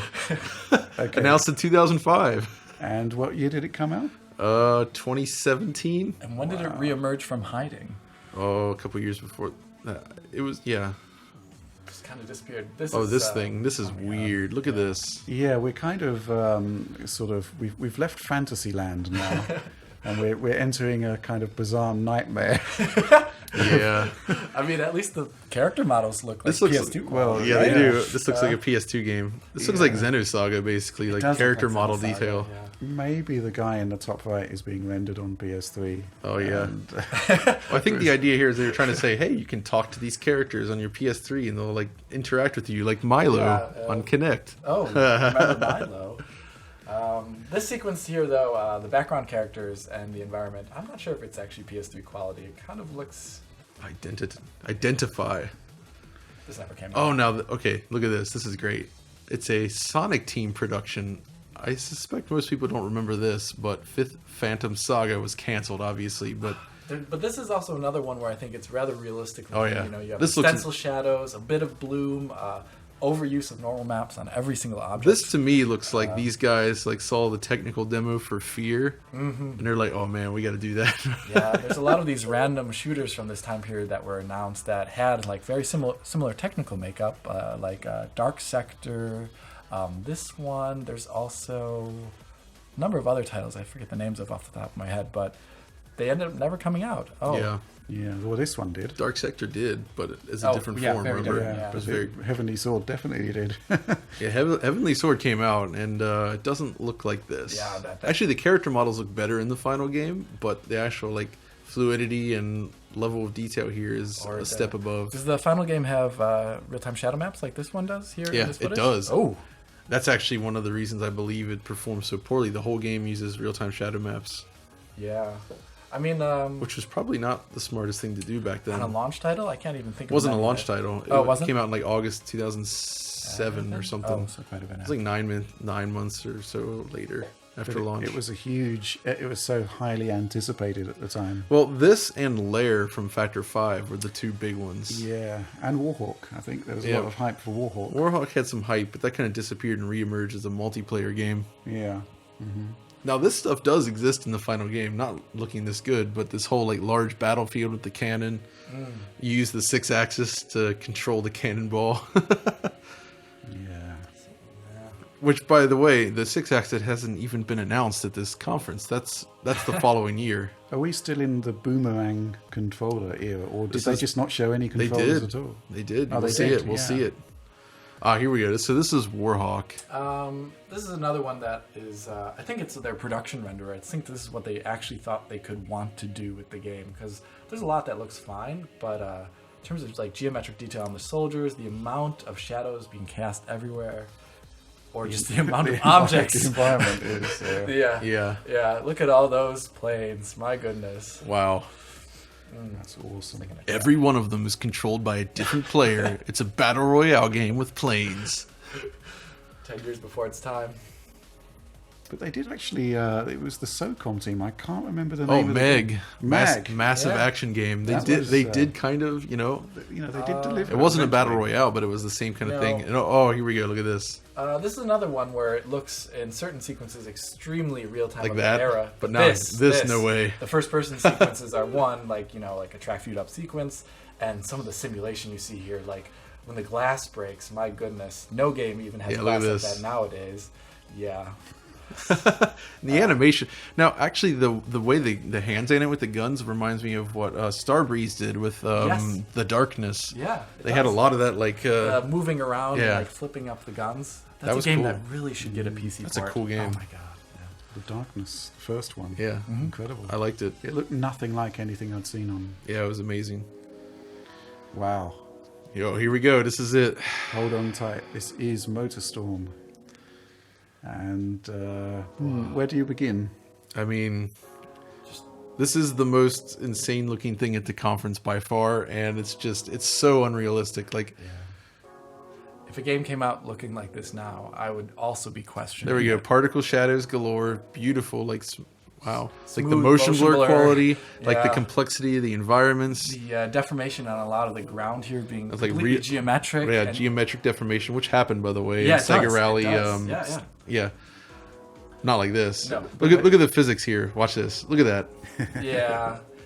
It does remind me of a NVIDIA demo from like the Fermi era, but even then that looked nothing. But nice. beyond even the visuals, like what they're showing here in terms of gameplay is not feasible. Oh, yeah, also the turbulence when Oh, it goes the through turbulence, the smoke, yeah. that's very realistic for the PS360 era. Oof. And again, the final game was awesome. It was It's so amazing good. looking. Yeah. And you know, if they'd actually just showed That. something approximate to the final game, it would. You know, I remember when MotorStorm launched. It was the first game where I thought, well, maybe the PS3 is quite a bit more powerful than the Xbox 360 because there was nothing like it. It was amazing, yeah. Yeah. And the only other game That's the audience right there, by the way. Yeah. fully authentic logo though. Yeah, The they got that logo much. sort of persisted into the final code. It kind of does a disservice to the developers because Yeah. the games that came out, Killzone 2, MotorStorm, really good looking games. You know, Yeah, I both feel bad for them demos, like yeah. that. The strength of Sony first party back then, even now, it's still It's amazing, yeah. phenomenal stuff they were doing and still do. But it's just, Oh, I don't know. here he comes. Yeah, he's back. Gosh, that suit, I love it. It is awesome, and he looks delighted. He is triumphant. At which point in time did they actually start talking about like some of the strange multi-screen features and like the targeting of 120 hertz or things like that for the PS3? Like, didn't they say they were working on a demo? Oh, here we go. Oh, There's there the, it is. There's the ID. Here we go. It looks pretty good. It looks pretty much like the final model. Until you turn it Until around. you turn it around. See all those extra I/O. We had the USB ports, of course, and the flip up. Yep, that was there, persisted. yeah. Persisted into final. It had the, hardware. oh, there we go. Look at this. So we've got, well, you know, let's stop and take a look at this because it's kind of. Okay, yeah. So yeah, there are problems here. there's two HDMI outputs for one, so you could do a multi-screen thing. That didn't happen. There's the analog video out, which is the normal PlayStation thing. There's the Toslink like optical cable output for sound. Okay. There's three Ethernet ports, so it would essentially act as an Ethernet hub. That was the idea. Okay. And then it looks like a couple USB ports on the back, including 4 in the front. The final model actually used this universal. Correct, it does. It does. Okay. Yeah, and I guess I don't know 3 LAN ports. Yeah. It's, you know, maybe they were kind of envisaging some sort of networking hookup. I mean, we did actually see a GT demo that networked 4 PlayStation 3s for 240 hertz and 4K. Beyond that, though, like on what is it? I guess on Gran Turismo 3 on PlayStation 2, you could actually like link up multiple PS2s and get like a multi-screen view of the game. I believe I remember doing something like this. It's like, I don't know. This seems like maybe they were thinking of continuing that. This probably could have happened, but I assume it was a price point issue, like including all that extra stuff on there. The network ports I just don't understand. Obviously, that was pared back to a reasonable one. Yep. And then the dual HDMIs. Now, RSX would never have been able to service 2 HD displays.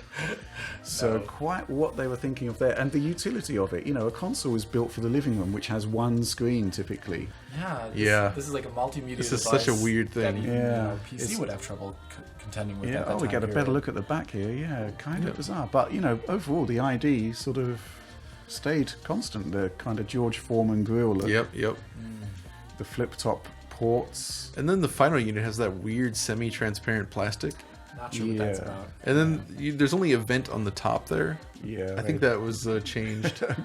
I think Microsoft was like kind of like giving them guff over that at the time. Like, there's no vents on that thing. It doesn't work. It's not possible. And they were right. Spring 2006. Wow. Yeah, a little bit didn't happen. underhand. The whole conference is basically designed to, I think, attack the Xbox 360 before it launched. Like, this is like their whole like front.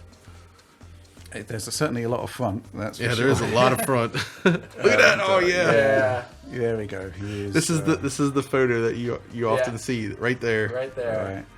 right. He looks like a proud papa. He is magnificent. I mean, you know, one thing you've got to say is that, you know, Ken Kutaragi, he just, you know, in terms of exotic hardware designs, in terms of, you know, producing his own vision for the future yeah. of gaming technology, we don't get that anymore. You know, He was a great guy. He's done some amazing stuff.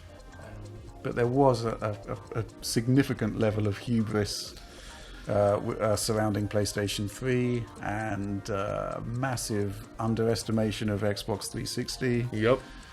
And it's kind of bizarre how it all kind of flipped on the next generation. It did Yeah, indeed. and only saw Sony picking up towards the later half of, or 2009 or so, almost. Yeah, at they that came time back period. and they did pretty well with it, but they were in the tailspin for a while. And that was kind of the beginnings of it, I'd say. We kind of went through most of the conference there. So yeah, fascinating to see how it all turned out, really, and how at the end of the day, the main advantage of it was to supplement the poor GPU. Yeah. Yep. There's that one slide where they say, take advantage of the system at hand with the RSX, but it ended up being the other way around. Exactly. Yeah. All right, so I guess this was probably our longest video to date, just by the nature of the content. So if you made it to the end, congratulations. And thanks to you guys for joining me. Yeah, and if there are any more crucial moments in gaming history like this that we can revisit, please do suggest that in the comments, because Of we course. kind of like to check that out. We could indeed go to the massive damage and the real-time weapons change of 2006. That's right, we could do the sequel to this. We could look at Microsoft's 2005 presentation as well, which might be interesting. Yeah, it's a We nice could, contrast. we could do that Microsoft conference where the Call of Duty controller stopped working and the guy was was basically pretending to play the game. Oh, poor guy. All manner of classic stuff. And until next time, all three of us are signing off. Ladies and gentlemen, please welcome Kaz Hirai. Yes, let us welcome Kaz Hirai to the stage for another Sony press conference. This time we're taking a look at the disaster, the Sony E3 2006 conference here on DF Retro. And I am joined once again by Richard Ledbetter Hello there. and Alex Battaglia. Guten Morgen, John. And yeah, gentlemen, we're here to discuss the follow-up to our 2005 video. That one was the video of dreams, showcasing potentially what the PS3 would achieve when it launched, and this is sort of like the dreams crashing on the ground when the reality is revealed. Clear.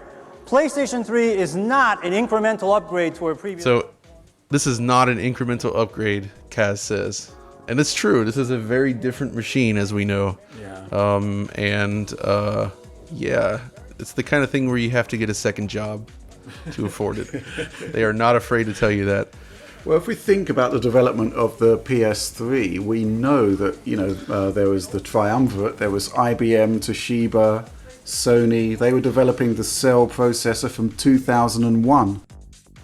So this is kind of like the final reveal of a project that's been 5 years in the making here. But yeah, the setup then, Sony, Toshiba, IBM, and weirdly Microsoft all working on these CPU cores for years. And it's interesting to see how much time and engineering was poured into this custom CPU, knowing what we know today about the Jaguar cores and being used in the Pro and the X and the original systems. And there's definitely an indication that the GPU has become the thing. Right, so I mean, it's an entirely different way of building a console, where basically we had a visionary at the helm, Ken Kutaragi, who wanted to redefine what home computing was all about, and he wanted to kind of use the PlayStation 3 to launch this new range of supercomputers. That's right. And you're right. It's a far cry from what happened with PlayStation 4, where essentially both Sony and Microsoft went to an established vendor of technologies and cherry-picked what they want, and I'd say shifted the emphasis more to the developer, I guess, in terms of what was delivered there. Yeah, more or less using off-the-shelf parts with customizations Exactly. versus a completely new CPU. So yeah, they're on stage. You see, they still have that silvery-looking PS3 there with the 4 USB ports in the front, which the final original units have 4 USB, but that would disappear quickly. But Initially launched in March of 2000 in Japan. so of course, being a PlayStation- Sony press conference from this era, Kaz is going to spend the first 5 or 10 minutes here telling us about how great the PS2 is, and it was great, but It launched 2000, still selling. We just looked this up actually. Sony was still making and releasing PS2 games into, I guess, the last North American release was like MLB 2011 from Sony. Yeah. But then EA was still putting out FIFA, like up through FIFA 14 on the PlayStation 2. It makes you wonder what regions those even launched in, because the PS2 by that point in time was history. Oh, I mean, obviously but FIFA would have been, I think FIFA was still North America and Europe, of course. Yeah, but there are a lot of smaller countries and a lot of different territories where the console released very late, like Brazil usually for some reason always gets the consoles really, really late or in with the run. absurd markup is another thing you hear always. Actually, I think the last Sony published PS2 game was like 2013, and it was only in India. Oh. So, but yeah, they supported the machine for more than 10 years, which is pretty impressive. Retail partners here in the audience and around the globe. So if you had a choice, John, would you rather have the black PS3 there or the... No. Okay. The silver one looks great there. The silver one looks great. And as we all know, that piano black finish they went for with the pseudo-transparent look, it's a scratch and fingerprint magnet. It looks terrible very quickly. Like, I've not seen a beautiful looking PS3 in ages, that original unit. They just don't hold up. So it's been 1 year since E3 2005, and as we know, Sony wanted to launch, the original plan was Christmas 2005. No. I thought it was spring 2006, actually. Really? Okay. Or maybe it was 2005 and then 2006 spring and then eventually fall of 2006. Right. But this is after they showed all those crazy demos. So people went into this E3 like the 360 was out at this point. Yeah. It was pretty impressive, but there was still some sense that maybe it was a little underwhelming. In retrospect, it was not really underwhelming, No, but you had games to play, people was like, well, doesn't look like the PS3. Right, yeah. Okay, so it was almost like an urban legend of just how powerful the PlayStation 3 was going to be. There was still the mystique about the cell, and I don't know, had we seen much further from PlayStation 3 post E3, or did they go into quiet mode? They showed some stuff at TGS 2005. Right. Like they showed the Metal Gear Solid 4 demo. Of course. They showed more Warhawk stuff. They showed a few things at TGS that year for sure. Mm-hmm. So yeah, they just, before this PSP bit, they just showed a bunch of PS2 games still coming, and the PS2 still had like God of War 2. They were still releasing big games for the system. And then there was, you're talking about the PSP. PSP was still very new here in 2006. And yet again, we delivered Amazing on the system. promise. It was, yeah. PSP is an unrivaled They portable... they were really pushing hardware at that point. I think that was kind of like, as Kaz says, the DNA.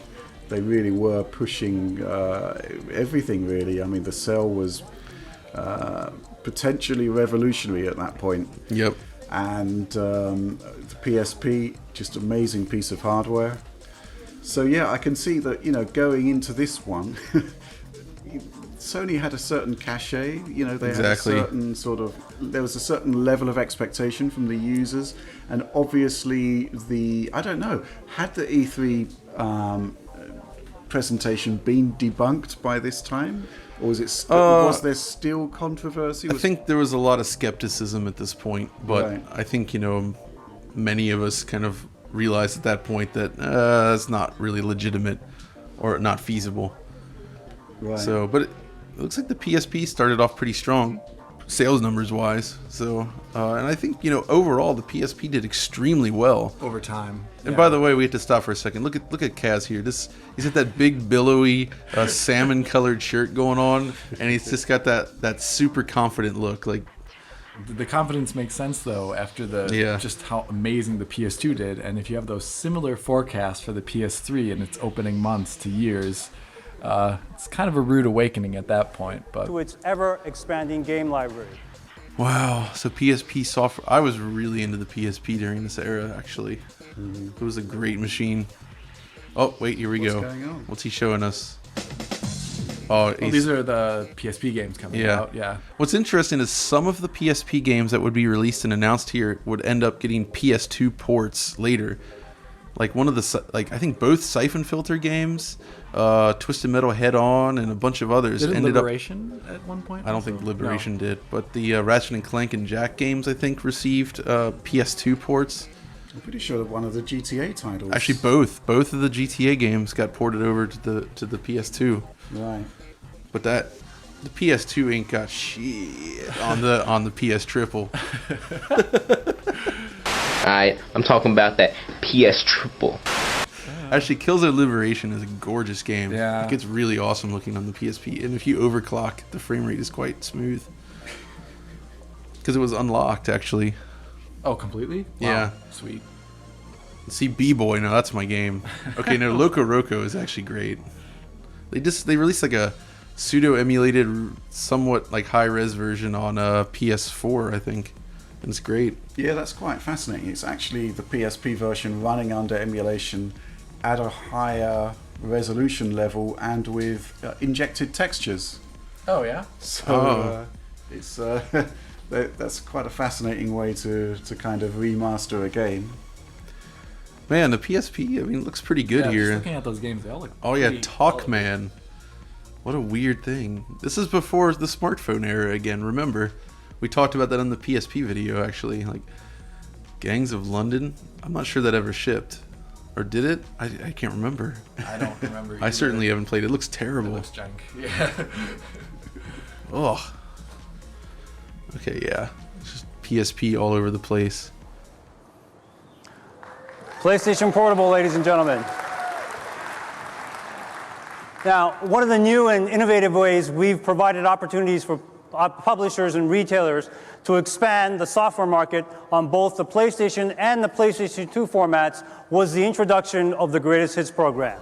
Oh, this is like much to the chagrin of collectors everywhere. The Greatest Hits program. When you get the red badge or the green badge of shame On your disc? on your case. But the worst, and I swear the worst I've ever seen in my life for this kind of lineup is the PSP Essentials in Europe. So what's the story there? I'm gonna get one right now.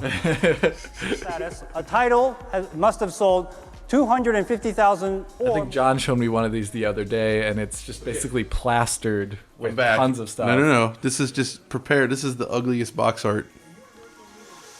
Okay, yeah. They've got this horrible like circular grid thing. You get the stupid looking PSP Essentials. They shrink the like it's just With the massive USK it's logo. hideous, and they all have like the same looking red like it's just. I only have one of these, and this is I needed a copy of this for something I'm working on, but the picture I saw on eBay, they showed perfect non PSP Essentials version with everything. I opened this up and I almost just threw it in the trash. I should just buy another one. But then you wouldn't have that ultra rare UMD. You know, Ugh. you can't throw that out. Now, it varies per country though. Some of the Greatest Hits / Essentials / the best, not bad, but others. Oof. the most recent update, 2.7, that launched still at the end going, of Oh, he's talking about PSP firmware. Right, okay. This is peak Sony. Like they're at E3 at a press conference and they're talking about firmware features. Yeah. They were the masters of what I like to call friction, where they just slow you down before you get to what you want to actually see. So they're sitting on he's literally goading us with next generation hardware. But the funny thing is, these kind of details of a talk are either things you'd hear in like an investor's call or just a blog post these days, you know? Yeah, he's, Nobody does this anymore. It's almost as if he's broken out his PowerPoint with his various little tables. Did you notice how his smile has increased during this section?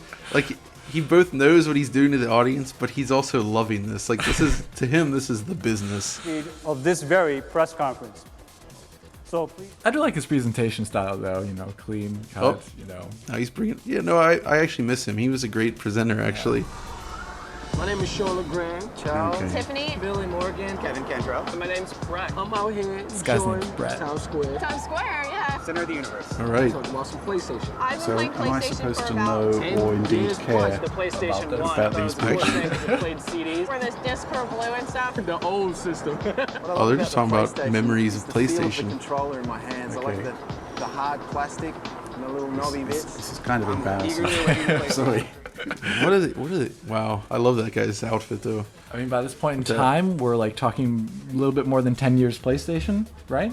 No, more 11? than that. 11? It would have been 12 because it was in 1994 is when it launched in Japan. My name is Marae. My name is Michael. But if you were in the UK, when did PlayStation launch? Was it 96 or was it actually 95 like the US? I honestly don't know. I can't remember. Because everything came out, like, everything was very staggered back in the day. Japan would get it really early, and then America would be like a year later, and then like Europe would be like a year after that often. Yeah, with games running slower. With games running slower and bordered. Bordered, yeah. So I think the conceit here is that people all over the world love PlayStation. But they even went to Cape Town? But even only people who are speaking English. They're not going to put subtitles in a press conference. Come on. Wireless, definitely Wireless. wireless controls. I'm gonna walk around the house playing. The thing is huge. I just can't wait for it to come out. Oh, okay. So wireless controllers were a big thing. Oh, So people are pumped for the PlayStation 3. They don't want wired controllers. That's the key takeaway from all of this. so I realized something recently when I did that Tetris video, right? I always joked, when I was waiting in line at the Xbox 360 launch in Japan, we were asking people around us, like we were curious, what are Japanese people buying for the Xbox? Right, yeah. And I asked them, a lot of people said, well, they're getting it for Tetris. And at the time I thought that was hilarious. Like, why are you buying 360 for Tetris? But as it turns out, it's not really a port, but it's a version of Tetris the Grandmaster, which is one of the best Tetris games ever, and they're really good. And the Grandmaster 3 had just shipped that year to arcades, so I could actually understand why people would be in line to get a new TGM game, even if it wasn't quite the best version. You know, it's kind of funny because in the drum up to a new console release, everyone's, curious about the graphics and the next generation capabilities of the thing. But these are people just wanting an awesome version of a game. I find that really cool. But also in Japan, usually consoles would launch with like Mahjong games and stuff like that. Like that was always the thing. Or A-Train. On the PS2 launch was bizarre. Did have Ridge Racer though. They're still doing this. Oh, okay. So this was just like, here's what the rest of the world thinks about PlayStation 3 after we showed our conference of dreams. We often talk about the global impact of the PlayStation business. And as the global leader, our mission at Sony... Like, we're about to blow your minds. $599. Oh. You are not ready. Hey, bringing back an old PlayStation slogan, are we? You are not the rich. Remember that? Yeah. I love that. Was that you are not rich enough? No, for the PS1 in North America, the original ads were kind of confusing, actually. They would write the letters U, R, and then not, and then they would have a lowercase e that was red. Right, okay. So, you are not ready. And then they had Polygon Man. Okay, now they're reminding us, you remember about the specs here that they revealed last time when in a very, very, very, very long section. What is this bit here about legacy SD to full HD support? Is it just the video devices output. video output? Yeah. That's weird, actually. Just because they retained the analog AV out from PS2, and they had HDMI on it, which was a point of differentiation with Xbox. Software libraries in a variety of optical disc formats will not go to waste with PlayStation 3. And speaking of delivery mediums, we have already seen a diversification in the methods of delivering entertainment content to the consumers, which will become even more prominent in the years ahead. Compact flash listed as a feature, which it had. Pre-installed hard disk drive. That was actually a point of contention, actually, because the 360 it had two SKUs. One didn't have a hard drive. Yeah. And I think the lower end model of the PS3 had the same hard drive as the higher end 360, but it still cost more. Right, yeah, had the 20 gig drive. When you go back in time and we think about it, how necessary or how interesting was it actually to have a 60 gigabyte hard drive in your PlayStation 3? It turned out to be very necessary. Yeah. Just the concept of mandatory installs. This was a big deal at the time because you kind of didn't need it on 360. Right. 360 games just booted from disk. You couldn't install it first. I mean, you could use a cache. Yeah, actually caused some issues for developers. Yeah. Because they had to basically code around a very slow optical drive. So yeah, but no guarantee that the cache was actually there. Oh yeah, that's true. That's right, because you could ship without a hard drive. Yep. The PS3 though, most games actually ran from disk. There wasn't that many that required installs. More as you got in, but there were a few, especially early on. Like, this was weird. Like, you go to Ridge Racer 7 and a few others. I think Genji as well. You go to the options menu and you can just choose to install the entire game to the hard drive. Right. If you well, within limits. I think there was like a size limitation on the PS3 at the time. You couldn't install more than like 5 or 6 gigs. Right. Which is why Metal Gear Solid 4 had to stop constantly to install data between every channel or every chapter. With benefits, though, would you say for that optional install on like something like Genji you mentioned? Yeah. Yeah. The benefits are loading times, especially like Ridge Racer. Like loading times are cut down dramatically. Blu-ray speeds are pretty low. That's right. Yeah. The Blu-ray was pretty slow. It was, yeah. Well, they got the Xbox 360 dropped in there. That's. I always think that's extremely ballsy to mention your competitor's product in a presentation by name, even if it's just in text. You know, I think that's. Isn't that how Sega rolled during the '90s though? Like their whole thing was built on mentioning Nintendo every chance. Adversarial relationship. Yeah. Like at CES before the Super NES came out, they actually had Super NES and Sega Genesis in their booth at CES, and they let people come over and play Super Mario World and Sonic. Look how fast he is. Look how fast he is. And then they did mall tours with that. They actually wheeled the Genesis and the Super NES around to malls around the country, and they would ask people to choose what they prefer. Oh. So they were directly saying, here's the competition right here. Is this the Pepsi Challenge? It was. And the Super NES wasn't even out in North America at that point. So it was pretty ballsy of Sega to do that. And Sony's kind of, you know, doing some of that here, I guess. Though much more in the Kaz way. I love how that gleaming flare on the lens flare. He even has like the chroma on the outside edge. So we had to talk about this because we mentioned it the other day about how HD and 1080p, 720p, how many sets of that era were actually displaying games at their native resolution of output. And we decided that it was pretty much zero for the most part. Most people did not have just a straight 720p set. Yeah, that's right. Especially at the time, like most 720p sets were generally like 1366 by 768 or thereabouts, or plasmas. The smaller plasmas were often just 1024 by 768. Now you could get native 720p displays. Typically, they were DLP rear projection sets. But that's huge. That's a big set too. Yeah, and they're not the best. I only know one person who had a DLP set. And they were popular enough. Yeah. And I think Sony had some like LCD rear projections that were also 720p, but for flat panels.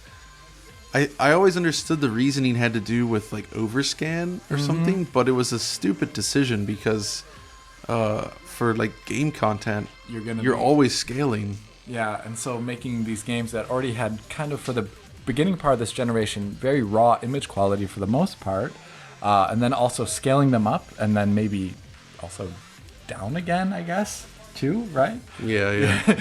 Well, they're showing the consoles. So they just announced a worldwide 2006 launch. It's pretty epic. Which, was that actually the case? Did they actually ship? I'm pretty sure. Actually, I think they did. I think within certain regions. Well, he says 11 countries. Because I remember North America and Japan for sure were around exactly around the same time.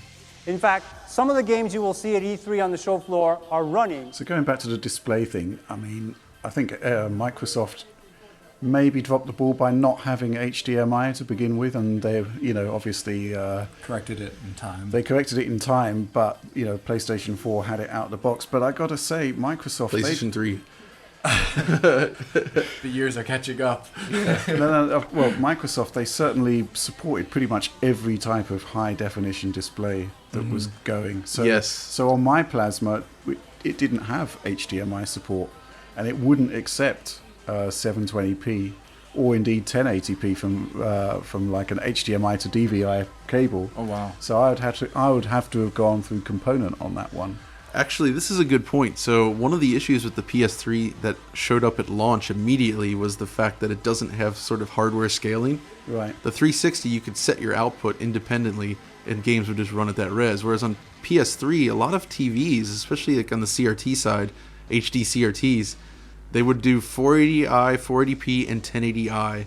So if your PS3 game only supported 720p as an HD output, you'd have to run in 480p mode. You couldn't do it, so you couldn't even play it in HD because they didn't support 1080i. And it would render out at that too without downsampling. Correct. It wouldn't even downsample. So if you run like some of these games at 480i, they're very jaggy but on the flip side, they often run better. Right. That was another thing we were musing about.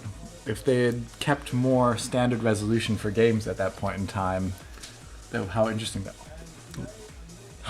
that could have been, basically, because games are struggling at HD resolutions at that point in time to maintain frame rate, but what if they had just been 480p?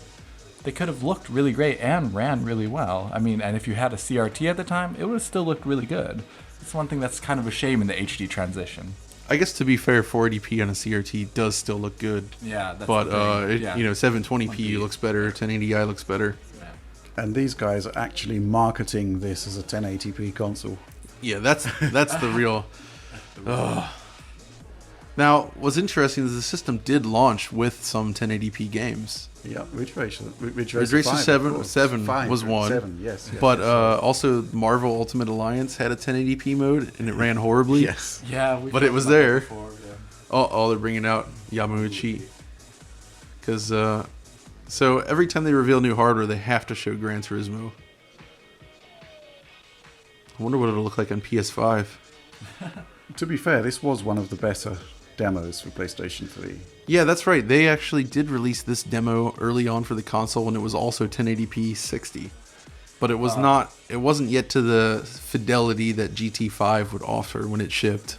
I think it was 1440 by 1080 as well, quite possibly. Was it? Yeah. I could have sworn the original demo when it was just called Gran Turismo HD was 1920 by 1080, right. And then they downgraded it for the final product. Which I would arguably prefer rather We'll have to than check though. I need to double check. Pixel sizes and things like that. Oh, you see, look, they're promoting it as full. ちょっと説明しますね。このグランツーリスモ HD はですね。 It was just one track with like one car and time trial, so it's feasible to do that at native 1080p. So just to give you some background, Gran Turismo HD, basically what it is assets from GT4 boosted. Right.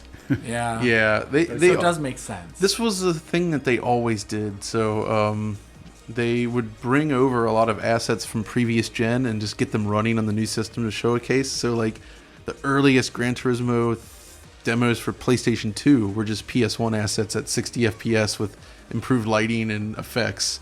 So that would be Gran Turismo 2000. Even before that, when they first showed it. But Gran Turismo 2000, I actually I have the disc running here on my real PS2. Wow. And it looks horrible compared to the final GT3, but it's so neat to see because it's so different. And that's what they used to showcase the system early on, but they really improved it by the time the game launched.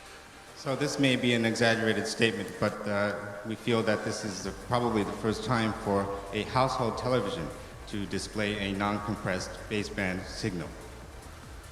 Okay. A non-compressed phase band signal? It may be the truth. I'll have to Google that one. Oh, there's multiple courses in this demo. That was not in the demo they released. この E3 バージョンでは4つのコースが選べます。Oh yeah. You can select from a range of 4 tracks. What's really funny about this demo though is how fast the interface is, because as we know, when Gran Turismo 5 would launch, it was one of the slowest interfaces in a game. Is it much more animated than this? This is rather static. It was really complicated. It was very slow with tons of loading and just like everything. It was awful. GT Sport's pretty good, but the PS3 gen of Gran Turismo, especially 5, menus were terrible. I do love the mouse cursor, by the way. They've always done that, yeah. Or they've at least since 3. Okay, so here we go. PS2 graphics at 1080p. If it's a consistent 60 though, that's kind of awesome. There was a lot of this early on, like Tekken 5 Dark Resurrection got a PS3 port that was also I think 1080p, but it was, it was a PS2 game at 1080p. I mean, this doesn't look bad though. I mean, presuming those reflection maps are lining up with the things ahead, those are still running at full rate here. That's pretty awesome. The PS2 reflections were full rate as well on GT3. I don't know. Maybe there's a bit of slowdown here. Hard to judge on this media feed, player. Yeah. I wish we had a 1080p feed of this conference. That would be great. It was interesting that the demo selection screen had bikes as well. That's right, because they had just done that Tourist Trophy game on PS2. Uh-huh. So this is kind of weird because there's no music, it's just a replay. And they're kind of banking on the sounds of the cars, which I don't think a lot of people play Gran Turismo for that reason. Usually the audioscape in the games, like the most criticized portion of them. Some janky transitions as well. Yeah, like auto camera cuts. It's probably just Kaz standing up there with his DualShock. You mean SIXAXIS, as they would soon reveal. Oh my word. Oh, he runs at 60 FPS, yeah. I mean, obviously you can't tell, 1080p. but it does look like it was slow there. I don't know. It could just be what we're watching. We're watching using MPC-HC right now for review, and you do not get a perfect 60 FPS when watching on the PC with any footage. Yeah, so that's not the game. Weird, it's not an issue with the feed. What you're seeing on the screen now is 19 by 20 1080p HD, full HD. Just for reference, the average broadcast HD that you would see in the household now, this is roughly 3 times the amount of information that is shown on the screen in comparison to that average broadcast HD. PlayStation 2の GT4 So they're really hammering home that this is full 1080p, which it's a little funny in retrospect how much they were pouring into the 1080p message for this specific console in 2006. Yeah, when then you have PlayStation 4 and Xbox One later, maybe not even having 1080p games. So, I mean, it is forward-looking in a way because obviously we would transition in the next couple of years to 1080p screens, kind of like I think as the majority, but the hardware just wasn't capable really of sustaining it. I think Polyphony were one of the very few who could actually produce a pretty convincing 1080p presentation. Mm-hmm. Yeah, they were one of the few. But the game still ran better at 720. Yeah, that's right. So we did have that kind of interesting situation where a lot of PS3 titles, well, a lot, games that did support 1080p would also run at native 720p as well if you selected it. Yep, and native 480p. At the front end. And there were, as you say, performance differentials. They're quite substantial ones. They're doing another one? yeah, it's quite the intense presentation tactic. I don't want to say it's boring. Actually, if you think back to the message board days, I think I recall watching this live with other people, and like everybody was at this point like, "What are they doing?" Like it was just these slow replays with PS2 graphics running at 1080p. Well, yeah, and also we would have been watching on a compressed stream, very compressed at that point. Not at the native frame rate that they're showing this at. Right, right. Which doesn't translate. Which we are able to show you here at least. Yeah. So yeah, I mean, essentially, you would have been seeing a Gran Turismo experience that would arguably have been worse than watching it on PlayStation 2 on your own console, which you own in the here and now. I guess that's possibly why they were stressing the resolution side of things, because nobody's actually going to see it. Believe us, this is what it looks like. Trust me, this is way higher than TV broadcasts. Yeah. But, it's a problem that we still have now. I mean, John and I did a video for PS4 Pro, which was basically me talking about what the PlayStation meeting actually looked like, because the stream just couldn't tell. Yeah, it was awful. It just looked like any other stream at the time. So now we would like to take you back in the years of the Gran Turismo franchise and look back. So even on this stream, it looks like a PS2. I mean, it does. Yeah, absolutely. Like, I mean, I guess the only thing is like you would see less flickering. That's about it. Well, maybe? I mean, this game supported 480p on PS2. Yeah. Back in the days, this was real. It looked pretty real, yeah. He's going to show PS2, I suspect. Look how long it's lingering on screen. Yeah, no. Next Okay. up, GT4, just released last year on PS2. Oh, it's GT4. Okay. Which looked amazing on the PS2. I like the way they're not showing full screen. Yeah, they're You get this postage Yeah. stamp sized. Right, okay, back to full screen. back to Here we go. GT. They really should have showed a bumper cam version of the gameplay instead of the cars, because that's like the big difference. There you go. There we go. What I always liked about the PS2 games is how they tried to simulate specular highlights on the road using some clever visual trickery. Here it looks like real specular. No, I don't think. I think don't that's think it is? exactly how it looks on PS2. Oh.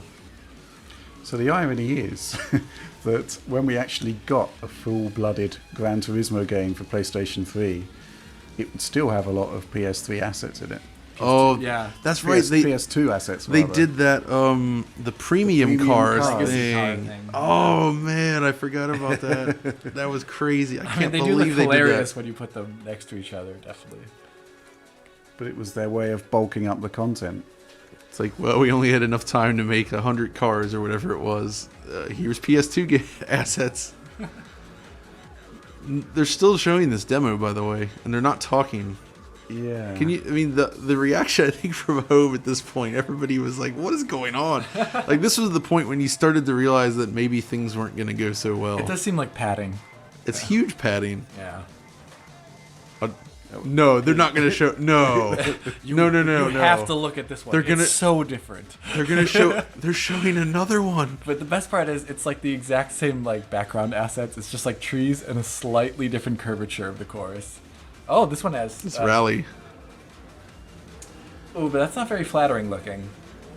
Well, again, it's a PS. This is the PS2 Yeah, game. it's a PS2 game, yeah. Oh, tearing. There was screen tearing. I saw it. Adaptive at this point? Yeah. Yeah. Get out the way. That was one of the cool features of GT4 was the crowd system. Yeah. How they would all like run out on the track and like move around when you ran past them. That was great.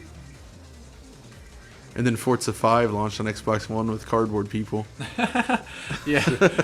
Oh man. See, that was cool right there at the time. That was amazing. That does look really cool when they skitter out of the way. This track looks so good in GT4. So I can see why they'd show it off here, but it's still PS2 assets, like completely. Yeah. It probably looked really great in the audience though, if you're looking at this high-res screen, you know. Yeah, that's true. I wonder what they were using on the stage to Like a display. projector? Like what kind of 1080p display? Like a projector, I guess, or like That's- some kind of huge LED billboard thing like they do now. I don't Yeah, know. I don't know. I would hope it'd be a projector. Because usually at these like presentations at E3, when you go, they have these giant like array of like LED elements, or like it's basically a giant billboard thing. It's not a real TV or a projector. It's interesting there when they were out of when the car was out of range. It didn't look like it had actually the shadow blob underneath it. So they're still using like PS2 like distance values, I guess, for a lot of things, even in this demo. I mean, they said from the beginning this is Yeah, this like- is the PS2 assets. I don't think they've improved anything for this. This really. is exactly how it looks on PS2, but running at 1080p. The GT HD demo, though, I feel like they did actually make some improvements. It is hard to tell from the. Okay, what are they doing now? Kick back to menu is one of my pet peeves, by the way, in a game design. Yeah, I hate that. This is insane. Like, this really is the point where you start to think, okay, this is the train wreck of a conference. Like, they are wasting like 10 minutes at least on just this. John, please put a timestamp of when this started and when this ended right here. Just I wanna see how long need this to is. put timestamps. If you made it to this part of the video, be sure to post in the comments below and say, I survived the E3 2006 Gran Turismo HD presentation in 2018 or 2019, whatever you see this. It's like, we're not even 1/3 the way there, you know. I should have gotten the stopwatch out for this one just to see. PS3 バージョンで発売する、将来のグランツーリスモはですね、オンラインを、サポートする、This is really something. They're literally beaming out a logo. Yeah, this is horribly paced. Black screen with They're trying to cause retinal burn in at this point, you know. You will never forget this. You turn away and you just see that logo. HD. Maybe it's the 1920 by 1080p that's, you know, they're trying to burn it into our consciousness. Are the menus, when you select 1080p output for the demo, also 1080p? Or Yeah. Okay, Yeah. cool. That's nice. Yeah. Wow, look how well he's rendered by the PS3. It looks so lifelike. Sweet skin shading. I preferred Alfred Molina from last year. 次のグランツーリスモはですね、前回のように、When I saw GT Sport at E3 2 years ago or a year and a half ago, I had an appointment to see it. I was thinking, oh, we'll just go to a demo room as always. But no, they brought us all up on a stage kind of thing in the middle of the show floor. And they had us all sit down in our pods and put our names in. And we all had to do a live networked race in front of a big audience. It was it was very strange. And Kaz was standing up there and like walking around the pods, like looking at us. And Making sure you're keeping in line, in order. you could tell that if somebody was not following the racing line, he would be very angry. Okay, so we're back here. Phil Harrison really, he was like the face of PlayStation for a while. Yeah, but after this, you know, well, and indeed after last year, Yeah. there were a lot of comments, a lot of criticisms, a lot of poking of fun, almost. Yeah. There was enough material to keep UK Resistance running for... Oh, yeah, that's true. UK Resistance was great. What's with the cards in his hands? He just kind of what's he like talking sleight about of here? hand tricked them out of his pocket. Oh, it's the, yes, it's the Eye of Judgment. This is the second demo they showed. They're using an iToy camera, and it's a card game. It's a CCG that you play That's kind of good, though. with the camera, and it's a AR. See? So, I do think this is neat. But Yeah. to make, after that interminable Gran Turismo HD demo, to immediately cut to a card game, I'm not sure it's the smartest move. Like, the audience is probably rolling their eyes at this point. Well, if we think to the level of expectation there would have been here after essentially Sony presented a sort of vision of gaming technology last year, astonishing tech demos which may or may not have been real, and then we get basically a high resolution Gran Card game. Turismo and a card game, then yeah. This is more exciting though than the GTHD Oh, demo. I think it is. It's actually technologically for this era really Was cool. Was to that see. Richard Marks up there again? Possibly, yeah. I didn't catch it, I didn't 'cause- get a good look at him. Yeah. Oh, that alpha. Did he leave rendering, Sony though, at this resolution. point? Because he is. did so much amazing work for the company. I'm gonna argue that. Very it is smart tanking dude. right there. He is at Google now. Oh man, well I'm not surprised. That's a good place for him. Yeah, he's doing the controllers for Google Stream, Project Yeti. I always kind of thought his work was somewhat overlooked at Sony. Yeah, that's weird because he really did a lot of great work. Did he work on the DualShock 4 as well? I think he did. I'm not sure about that. Maybe but not. I can't imagine that he did the SIXAXIS. When you think of what he was doing with 3D cameras, years ahead of Microsoft. Yeah, he was involved in the Move, I think What, we you just know, which was an impressive which controller at the was- time. It was really good. you guys are missing the excitement of this demo. I mean, notice how they brought out the rubber, Rubber duck ducky again. from the last conference. That's kind of cute, actually. Yeah. So I'll be back a little bit later to share some more exciting products that we're going to be showing at More. I'll be back. I'll be back. It's the more exciting products. I'd kind of like to see one exciting product, first of all. We're not yet there. Let's not get ahead of ourselves. Okay, what are they gonna do? This is when they pan the camera out. Is that Kaz again? Yeah, you can tell from the salmon-colored shirt in the The distance. billowy shirt. I love that shirt. Look at that. It works from range, Yeah. that shirt. The audience can't even see him though. They're blinded by that PS3 there. The spotlights. Maybe we should do a video on the PS3 1080p dream. Yeah, see. Yeah, kind we- of chart it through the years and how it all went. That's a good idea, a bit actually. pear-shaped. And it started so well with Ridge Racer 7, Which looked which great. was incredible. Yeah, I was thinking 1080p wow. 60 at launch. Uh-huh. I don't remember what it was, but we did learn that Ridge Racer 6 on 360 ran at a resolution much higher than 720p, but it would just like downscale basically. Oh yeah, I think it's 1440 by 810 off the top of my head. Yeah, something like that. The PlayStation 3 is as essential as the air that we breathe. Networking for PlayStation 3 is essential as the air that we breathe. Wow. And then they launched the PlayStation Store, and it's literally a website. Like it's Hard disk drive right out of the box to take full advantage of entertainment content online or offline. And you got really excited there. Online or offline? Wow. This is great. It was kind of enforced offline a bit later on in the socialize and to communicate. To create a space. Yeah, there were actually a fair few 1080p games early on. Full Auto 2, wasn't it, that 1080p? Yeah, Full Auto 2 was 1080p. Yeah. Very choppy. Full Auto never ran well on anything, though, to be honest. It was always choppy. Friends list, voice messaging. Ranking, friends list, video chat, voice messaging. Latest info, voice messaging, video chat. That didn't last. Especially after Xbox Live Uno. Yeah, nah. And with that webcam thing. Yeah, the problem with video chat is people just keep getting their junk out. Yeah. But honestly, nobody wants to do video chat most of the time. Right. Like, I think people use things like FaceTime now on their phones, but I don't think it's like, it's available, but I don't think it's the most common thing. Well, people don't first jump to that.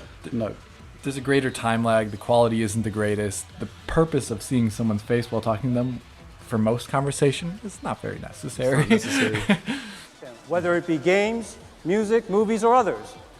Well, but what is the status of the PlayStation Network before on PS2 at this point in time? Didn't exist. It didn't exist, right? They had some online games for PS2, but there was no equivalent to Xbox Live. There was no network as a whole. It was just singular games, right? Like SOCOM, and exactly, things like that. Exactly.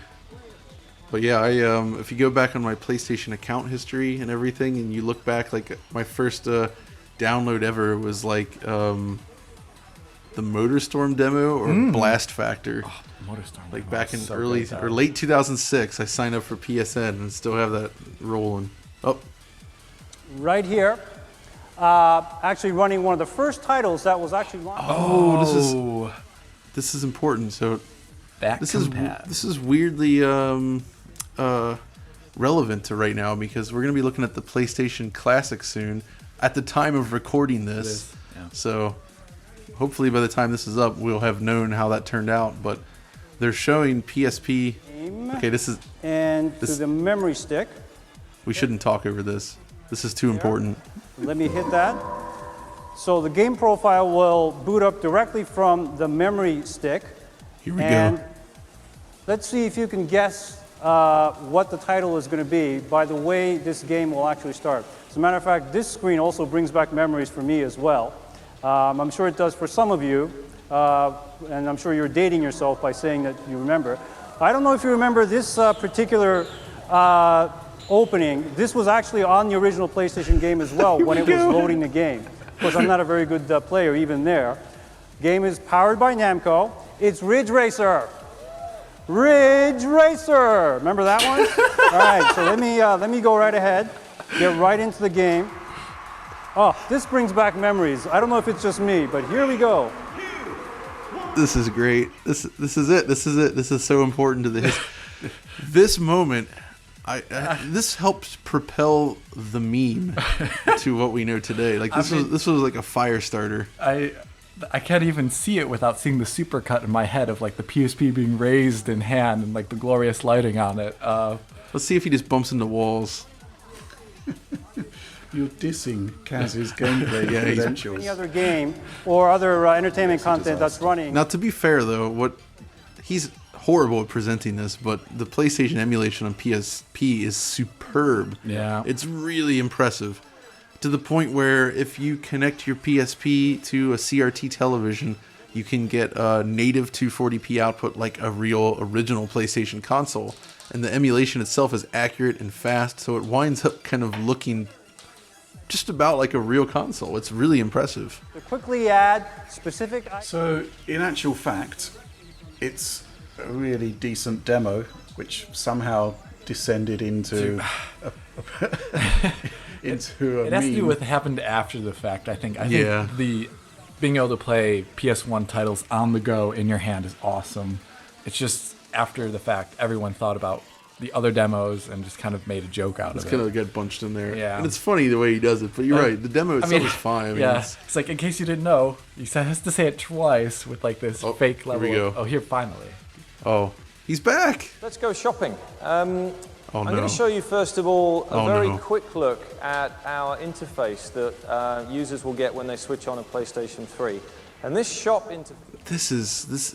That's right. That's the original PlayStation Store. And purchase It's not various hideous, contents. but it was this very one slow. in particular dedicated to Warhawk, and it's all about... Actually, if you load up the current PlayStation Store on a PlayStation 3, it's the same as PS4 now, but it runs very slow. It's so slow. It's almost unusable. I'm surprised we haven't actually seen the PS3 front end, because it was beautiful. Actually, yeah, it was, especially on a 1080p screen. It was really nice. Yeah. And it's changed, too. If you load it up now, the current version uses larger fonts and has that sparkly effect in the background and a few other things like that. Like the original had very small text to showcase the clarity of 1080p. SingStar franchise from Europe. And here we have on SingStar PlayStation 3 a really interesting combination of the power of a computer, the power of entertainment, and the power of the network all joining together. And SingStar... Who does he think he's talking to right now? Also, interesting usage of words. They really were trying to sell this thing as a computing alternative. Yeah, And remember not it, saying the power of it supports PlayStation. Linux. Yeah, they're not calling it the power of PlayStation. They're calling it the power of the computer. Time HD content being accessible. I'm not sure SingStar is the best. premier title. It sells. No. It sells though, so but not for your console launch. Maybe. Does it sell in North America? No.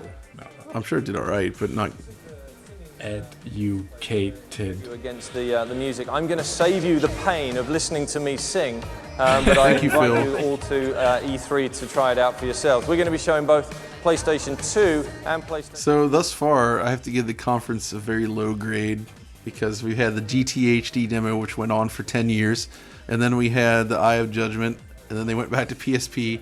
Now we're getting SingStar. Oh, look what's over there next to Phil. You see that? It's Genji. It's coming. Slow drum up. This menu's all right though. It's smooth. It's very of that era too. It has that cool little reflection stuff. Buy and that you want to download. So okay, so we're complimenting menus. How far we've fallen. Hey guys, remember that Killzone demo last year? Yeah, how about that? Yeah. Let's check out some SingStar menus. Look at that rack behind them with all the PS3s. Yeah, it looks like something out of the Matrix. Well, you can literally plug into the Matrix. This is part of the parental controls that you would expect to be part of the PlayStation Network platform. Wonder what the audience is thinking right then. What is that? Were you at this conference, I wasn't Richard? at this one, no. Or was I? I can't remember. Honestly. Were you at the 2006 show? I believe this is I so was. unnecessary. Oh my gosh. They don't need to show anyone doing this. No, right we don't need this. It's the same gameplay as you see on PS2 games, just with higher definition videos. Think about this as well. So GTHD was using PS2 assets. This could be a PS2 game here. And the Eye of Judgment was using a PlayStation 2 iToy. Yeah, so everything here is very PS2 still. The community and the sort of concept of my SingStar with something. Imagine if they stopped now and then they announced the price. Right. This is what you get. So do we actually see anything, well, to put it bluntly, interesting? Do we see MotorStorm in this one? No. But it came out, like, within months. Yeah, well, it had a demo at launch, demo at it came out in Japan that, like December, a month I after. think. It was December. Yeah. I imported it. And it was an awesome. incomplete version, though. It was missing online play. It had the really slow menus. But to be able to have that shipping in some shape or Missing form. online play? That recalls, Drive Club kind of things. Yeah, Wow. Yeah. So yeah, it is interesting. They did actually have stuff in development, but for whatever reason. A game from Japan, which is being developed by Game Republic. So first of all, I will say this game looks pretty amazing now. If you load it up, it's 720p. It has like 4x MSAA, has per object motion blur. What? Has like 8x AF. Action game, which is based on Japanese history. Being based on history, the stages of the game will also be based on famous battles which actually took place in ancient Japan. For example, this battle of Ichinotani, the player will have to battle against hundreds of enemy warriors. There will also be stages where there will be fighting on horseback, and stages where there will be massive sea battle sequences, which can only be made possible with the power of the PlayStation 3. Okay. The team at Game Republic has come back to us with a lot of great... It's hard to see here, but is there the per object blur in this demo? I don't know. Well, I'll show it to you later. They do per object blur in a weird way. It's not quite... It's not the velocity blurs that we're used to. It looks like it, sort of. Okay. But it's like it's a different approach. The animation, though, is very PS2. And one of the things, though, that's kind of a shame is that the PlayStation 2 original version is the better game by far. And it runs at 60 frames per second as well. Which this one does not. For a game like this is usually their draw, right? That they run at 60. Yeah, or so at the least main issue the main issue with this one compared to the original had a lot more variation in locations and just like level design. This game features a lot of arenas. And it's just like you go from arena to arena and down boring hallways and just fighting enemies in a very slow, repetitive way, and you can swap characters in real time. So this historical battle is taking an interesting turn. Yes. The mechatronic. First, I'm going to have to we've defeat got this picture-in-picture of the controller. I'm not quite sure why it's there. Possibly to emphasize that it is real time. I mean, but even then, the kind of the poor performance and the person playing not playing perfectly should emphasize that. I'm not sure that there's any doubt that this is real time. Oops.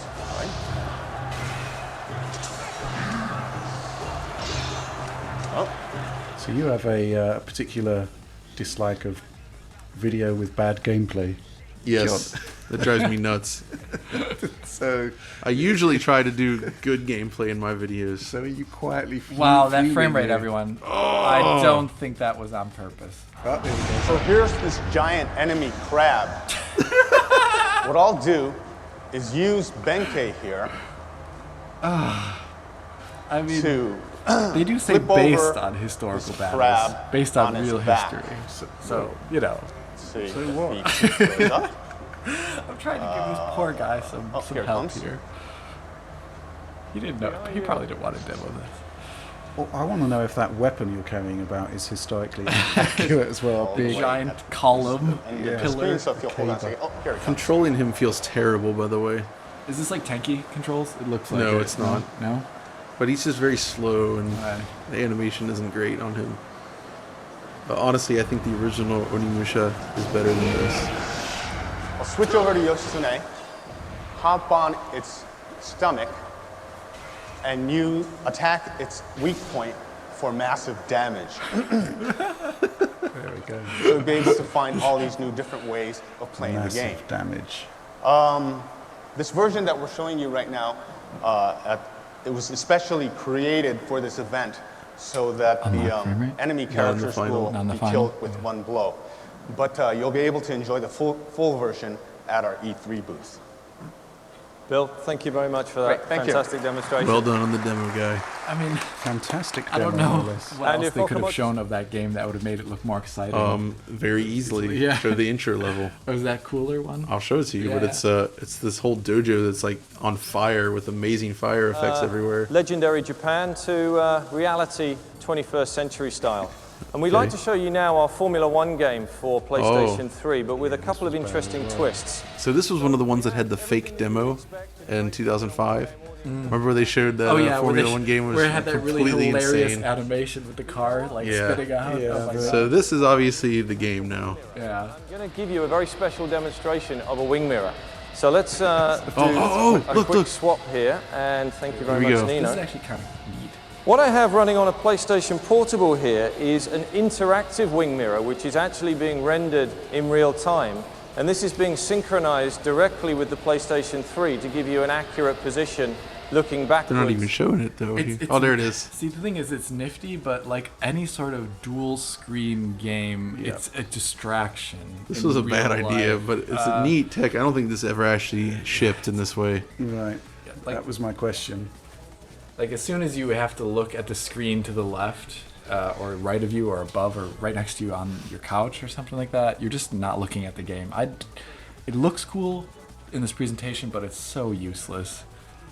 Synergy. Yeah. The development implications are quite scary as well, because it means you've basically got to have your game running on a PS3. two entirely different systems. Yeah. Quit. Okay. That's a great way to end the demo. With the menu. Fade to PlayStation. It was premiered for the first time here we go. just under a year ago. I'd like to introduce Tamim, the chief design ninja from Ninja Theory, the creators of Heavenly Sword. Over to you, Tamim. Company now owned by Microsoft. Okay, this demo does look really nice. Yeah, this is the one where we said it was real time, where we were really sure that it was a lot of real time stuff in the original demo they showed in 2005, other than like some FMV sequence stuff. And this still looks really great, I think. This scene, I believe, does exist in the final game, this like arena, but a lot of the game runs poorly. The frame rate is low. You can see the tearing there. Actually, that was the problem with the final game, was there's tons of tearing. This does look good though, this demo. This is the best looking thing I think we've seen thus far, by far. Especially after coming from Genji to this looks much more fluid.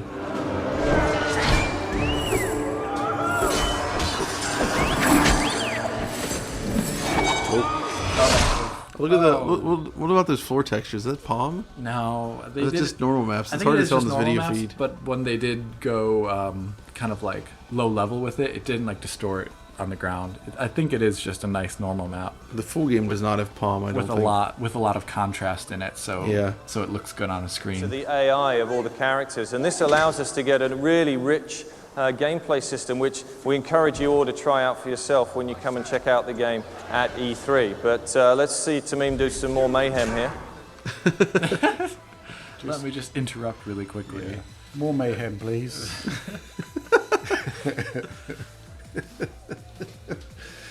So this was an interesting game at launch. This was not launch. Sorry, when it launched. Oh, when it launched, yeah. So, because, I mean, for the PlayStation aficionado, there was always the search for justification that your console was worth waiting that extra year for. And, you know, arguably when MotorStorm appeared, you thought, wow, this is something that's better than anything I've seen on the 360. And when you're looking at how this game presents, you're thinking, wow, this looks really good. Yeah. I don't know, that kind of does look like Palm or something like it. Right? It does. It kind of does. But you're saying the... well, maybe it is. I can't remember in the final game.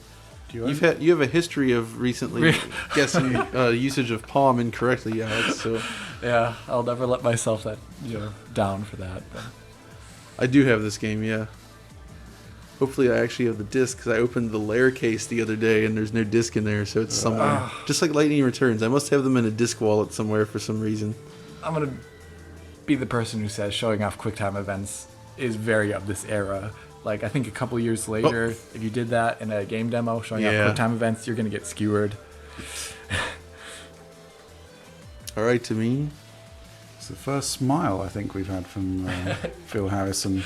He's like, finally, we showed something that looks okay. The stage here to give you the maximum impact of the games that we're going to be revealing for PlayStation 3. But we also wanted to show you a quick video of some of the games that are perhaps a little bit further out. So let's run the video. So this is early. Oh, there. Wow, where do we begin with this one? Well, this seemed like a shoo-in because Factor 5 had done a lot of amazing work. They were huge on Nintendo systems, and they were known for pushing technical boundaries. And this game shipped with a 1080p mode. Not native, but it was like 1440 by 1080 or something.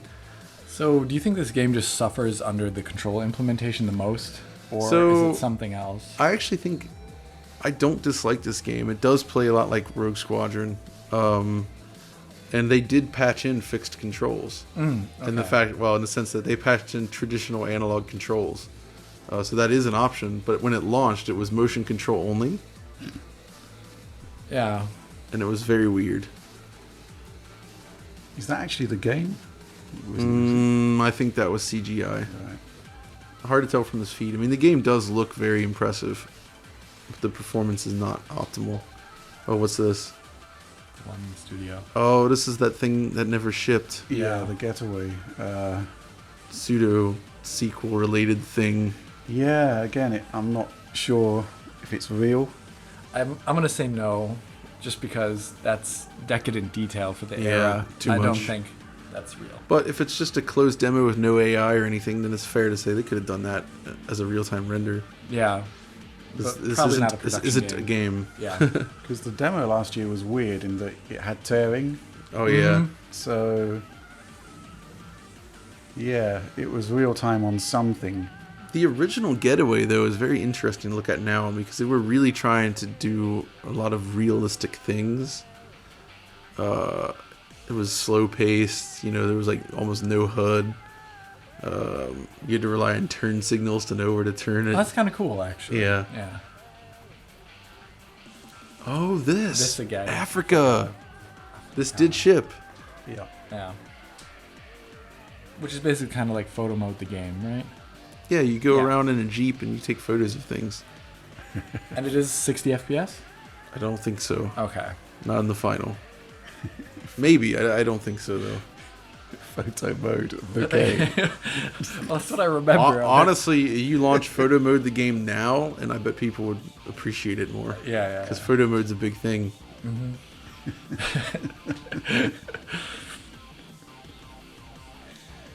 I mean, Good you can't animation afford the work. trip to Africa anymore after you buy a PS3, so Oh, yeah. might as well get the best of it. This is pretty much like, this is the correct reaction to the PlayStation 3 thus far. It's just wildebeest noise. A load of bull.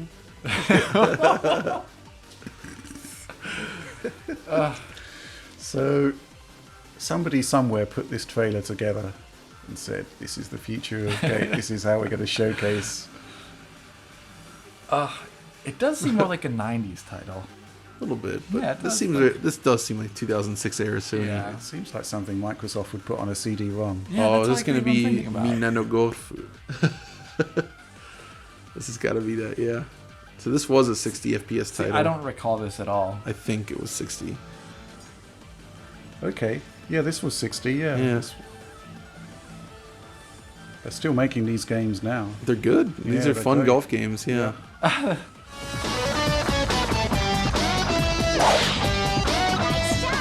kind of love this. Yeah, these still kind of hold up in a way. The sound effects. Yeah, Yep. yeah. That's what made it. Was like this always reminded me of Oh, Neo no. Turf Masters in a way, but like in a modern. Oh, it's Afrika. Product tie-in. Okay, see that's a good game. What's this one? Oh wait, what? Oh, this is a folklore. I forgot about this. This is really good, actually. What? It's, What's going on? My memory of it is completely blank, so I It's a don't strange remember this at action all. RPG. Okay. CGI bits here. Yeah, laid for in. sure. Yeah. Oh, they call it Monster Kingdom? Pretty sure that's called Folklore in the final. Oh, it's his working title. Okay. So there is a glimpse of some of the future of PlayStation 3. So yeah, please, round of applause for the great work there. But still, like, when you come out the end of it, showing the future, one of those games didn't even ship, and a couple of them are just not very huge premier very, titles. Like everything they've shown thus far is very strange, and I have to imagine a lot of it just comes down to the fact that nothing was ready. Yeah. Like they showed what they could. The first one of which is from our studio in London, and let's take a look.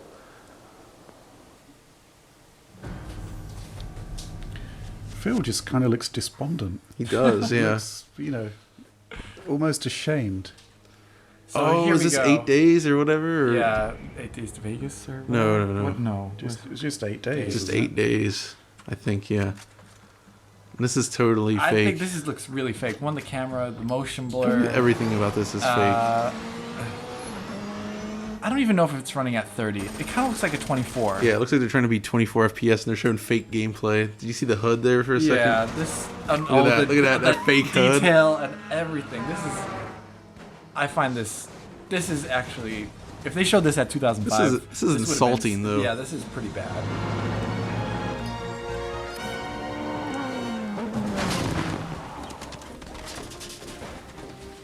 That's clearly meant to rip off the Mercedes S-Class coupe from that era. If I was playing a game and it cut to other people playing and like other characters, I would not play this game. By the way, this is so this is ridiculous. Yeah, come on, volumetric lighting everywhere. With like, and all this. Look at this is insulting. Come on, guys, no. I think I like the deformation the most. Games nowadays. Look at that! Yes. The power of the PlayStation 3. It's all cell, baby. Who was sitting there going, yeah, this is obviously real time. They didn't change the name of that game at any point in time? This never came out. Okay. Just like a sort of... yes. All those real-time fluid simulations. Fluid simulation. I just want a picture of cuts to Ken Kutaragi, picture-in-picture, nodding happily. Yes. There you go. My vision. Cool guys don't look at explosions. That's right. An 8 days demo in the previous year. Yeah, which and it was just showing the exploding BS. gas station. Yeah. Now they showed at the end. That was a nod to the 2005 demo. Coming to a PlayStation 3 near you soon. Right. Brand new game from one of our Don't know most about you, but I'm successful convinced. studios, Computer Entertainment Worldwide Studios Group.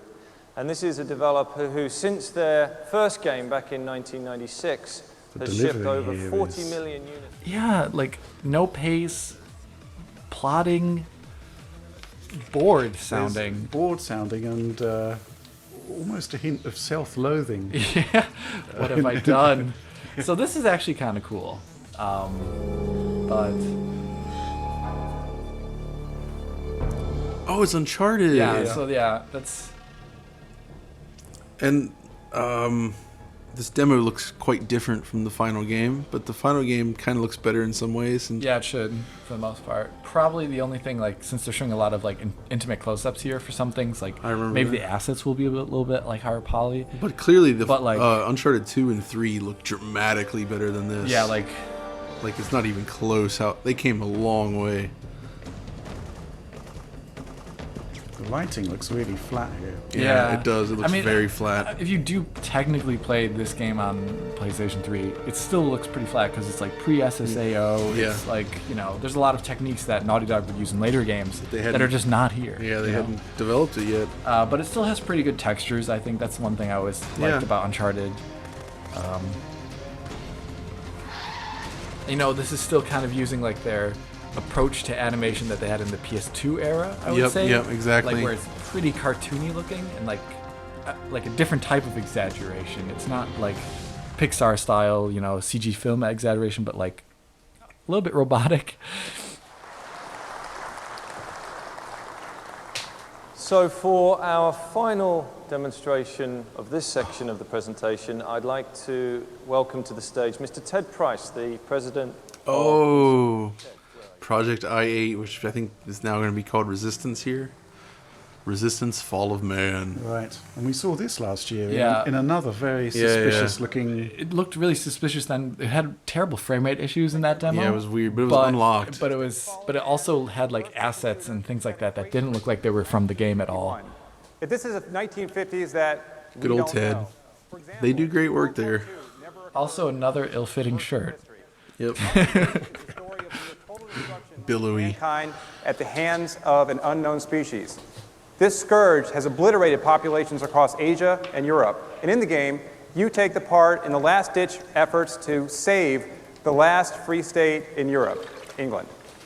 Now, this game is intense, bleak, and brutal. It was cool that they had this out as a launch title, and they did a good job on it. It was an important title for the system to launch with. Yeah, like a complete game that is more or less pretty impressive. Yeah. John and I were just playing it the other day. I mean, other than some things in it, it still looks pretty all right. Yeah, actually, because it doesn't go heavy on like the specular. Everything. Yeah, so it aged better. It just doesn't look... it aged well. The lighting is very simple. Yeah, and it does look like a transition title between PS2 and PS3. It doesn't take advantage of like shading features that you'd expect so much. Right. But the performance was pretty good. Mostly, yeah. Yeah. Yeah, this looks like the final game. Yeah. Same HUD, same weapons. Like, yeah, I'm pretty sure this exact scene is in there. Oh, he tossed a grenade and it rebounded off the pillar in front of him. So Team kill. From what I understand, I mean, whenever Insomniac gets up and shows a demo on stage, they're always doing it like live, controlled.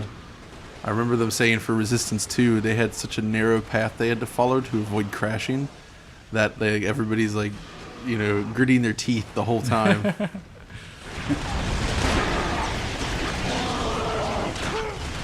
But yeah, doing a live demo like this on pre-release software is to be very stressful. One thing I think that may have changed is what's that? Does the one weapon he's using, like the alien type weapon, does it actually, does the little tube on it actually jingle as much in the final game? I can't remember that. We were just playing it the other day, but maybe they just changed some animation stuff for the final game. So I'm watching this and I'm kind of thinking, what's happening on the Microsoft presentation? What games are they showing? Years. Yeah, I guess, we'll have to look at that one as well, because I can't remember what Microsoft would have been showing this year.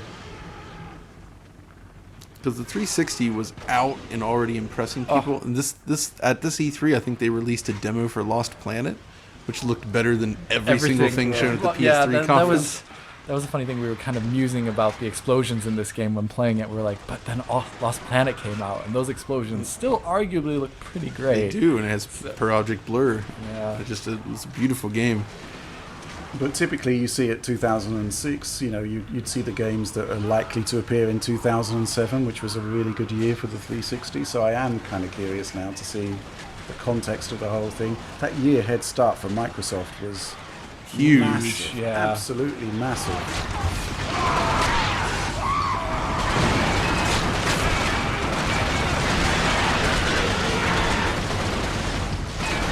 So yeah, I mean, this, you know, it's Resistance. It's one thing I will say I like about this game is that it's not that heavy on scripted sequences. Like, you just kind of keep moving through the level more Halo style than like what Call of Duty would become. But we did remember the forced. They force you into controls. Oh yeah, when a monster, they haven't revealed the SIXAXIS yet, but when a monster gets up to you in some of those levels, you actually have to shake the controller to get him off, which is again very of the era. Okay. A small taste of what's to come with Resistance: Fall of Man. And keep in mind that the game also has full-featured multiplayer modes, including... So Insomniac was in beast mode during this era. They had Resistance at launch, and then 1 year later they had Ratchet and Clank on the PS3 running at 60 FPS with parallax occlusion maps everywhere, tons of particles and physics, and like tons super of enemies detailed on screen, and like lots of great animation. Like what a technical powerhouse that game was. And it does make me lament that they switched over to the 30 FPS titles basically completely after that. It looks so good at 60. Think about how many games games they released during this era, though. They were cranking out games at such a high speed. And even, I would even say after Sunset Overdrive, they've been cranking out games too. You know what? They're still doing it. They did Sunset Overdrive, Ratchet, and Spider-Man on consoles, but then they did all the VR games for Oculus and probably something else. I mean, these guys are very efficient and amazing. The fact that they could put out a game like Spider-Man while still doing all those other things, like, great studio. And back to Cars. Thank you. Back to Cars. 3 podiums. Wow. Should have a debate. Thank you, Phil, and your team at Worldwide Studios excited. for being here today and sharing some truly exciting and remarkable titles for the PlayStation 3. Our first-party lineup is looking pretty strong, but what about third parties? Things are looking pretty good. Now, this is interesting. Third party, how much of this will be Xbox 360 footage is always the question. Well, let's find out. On those millions of screens. Well, that's a lot of screens in there. Oh, Assassin's Creed CGI. Yeah. So we'd seen this specific trailer already, hadn't we? Maybe. I can't remember. I want to say this is the first piece of media, not from Sony, but this is the only Assassin's Creed media that was originally out there, and it was a longer trailer, so that we'd seen that already. We'd already before. seen that then, I guess. Oh, this. Oh. This game launched with such a low frame rate. And this is 60 here. Yeah. So, oh my gosh, when this came out, like, this is such a terrible, choppy mess of a game. Like, absolute garbage. Yeah, everybody thought this looked amazing, and it does look nice in this trailer. Oh, wait. Actually, no, I might be wrong. What? Is this... Are you thinking of a different game? I actually don't know which one this is. Gundam. Mobile Suit. No, I think that's the bad one. Because they also did Gundam Musou, which was like the Dynasty Warriors game that was 60 FPS. This is this was Coded Arms, canceled. right? Yeah, Coded Arms. So, which is a kind of interesting PSP title. Yeah, originally. they did 2 on PSP. Yeah, but this PS3 one looked awesome. But as I understand, they were developing this with Unreal Engine 3, which doesn't work well on PS3, especially at the time. Like, it eventually was okay. But, yeah, post. Early on, it was rough, and it was a Japanese game. So they probably Japan didn't have great plus UE3 plus yeah. PS3 equals nightmare. Oh, this is when they teased new Ridge Racer, but little did we know it was basically an upgraded port of Ridge Racer 6. But I like Ridge Racer 7 and 6, so no real complaints there. But it does not look like that. Although to be fair, there are a couple of tracks set at that time of day that look really good. Plus, it's 1080p, so. That was well done. Okay, what's this? This is Brother in Arms. Oh, it is. Yeah, right. this is 100% BS. This trailer, it was BS on every system. I find it kind of unforgivable. They're not showing the full thing; they're just showing the end of it. Yeah. But it's a good game though. In the end, I do like that game quite a lot. It's a shame they haven't made another. Oh, Tekken. And this was such a step down from that trailer last year. They said the CGI with models. Like more polygons than also, any but game Tekken ever. 6 would go on to look much better than this. It had the beautiful per object blur, Yeah, and it would. better like shaders and materials, and just the final game looks nice. But this demo does not look so impressive. That's some sort of DMC callback there. I don't know. Oh, our boy. That's accurate, but. So this game is 60 FPS at least. This footage is not, although on PS3 it's not smooth.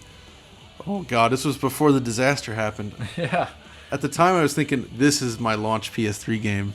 This is the one I wanted the most. I'm not even joking. And it was, I got it for 360 because it got delayed on PS3 and it was terrible. Does the game actually have motion blur like that? Yeah. Yeah. Oh yeah.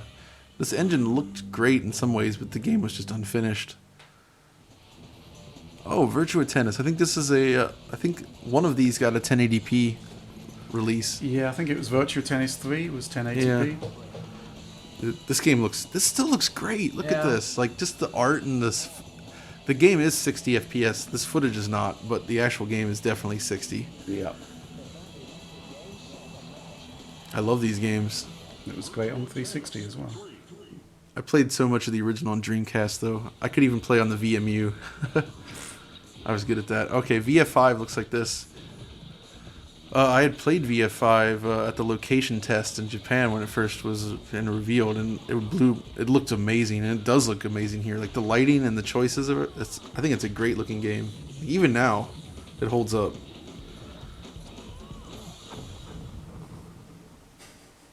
That was good. I mean, that's AM2 there. Midway, what's this? Oh, Stranglehold.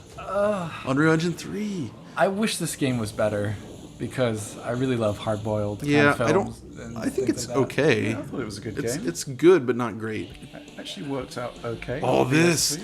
this is such a crazy thing here, this game, because this game took forever to come out. And then I think it launched first on Xbox 360 because they couldn't get, like, it was Unreal Engine 3. And then it came out later on PS3 as like an enhanced edition, but it was revealed as a PS3 game first and foremost, and it was like, I think it was even supposed to be an exclusive. Wow. But then when it finally came out, it was 360 exclusive, and then it came for PS3 later. Fatal Inertia, and it was not a launch game. You can see that. It was not. Unreal Engine. Oh, what is this? It's another Koei game with a bad frame rate. Oh, this is like Blade Storm or something. Oh, that's not in game. I'm pretty sure that this turned out really bad.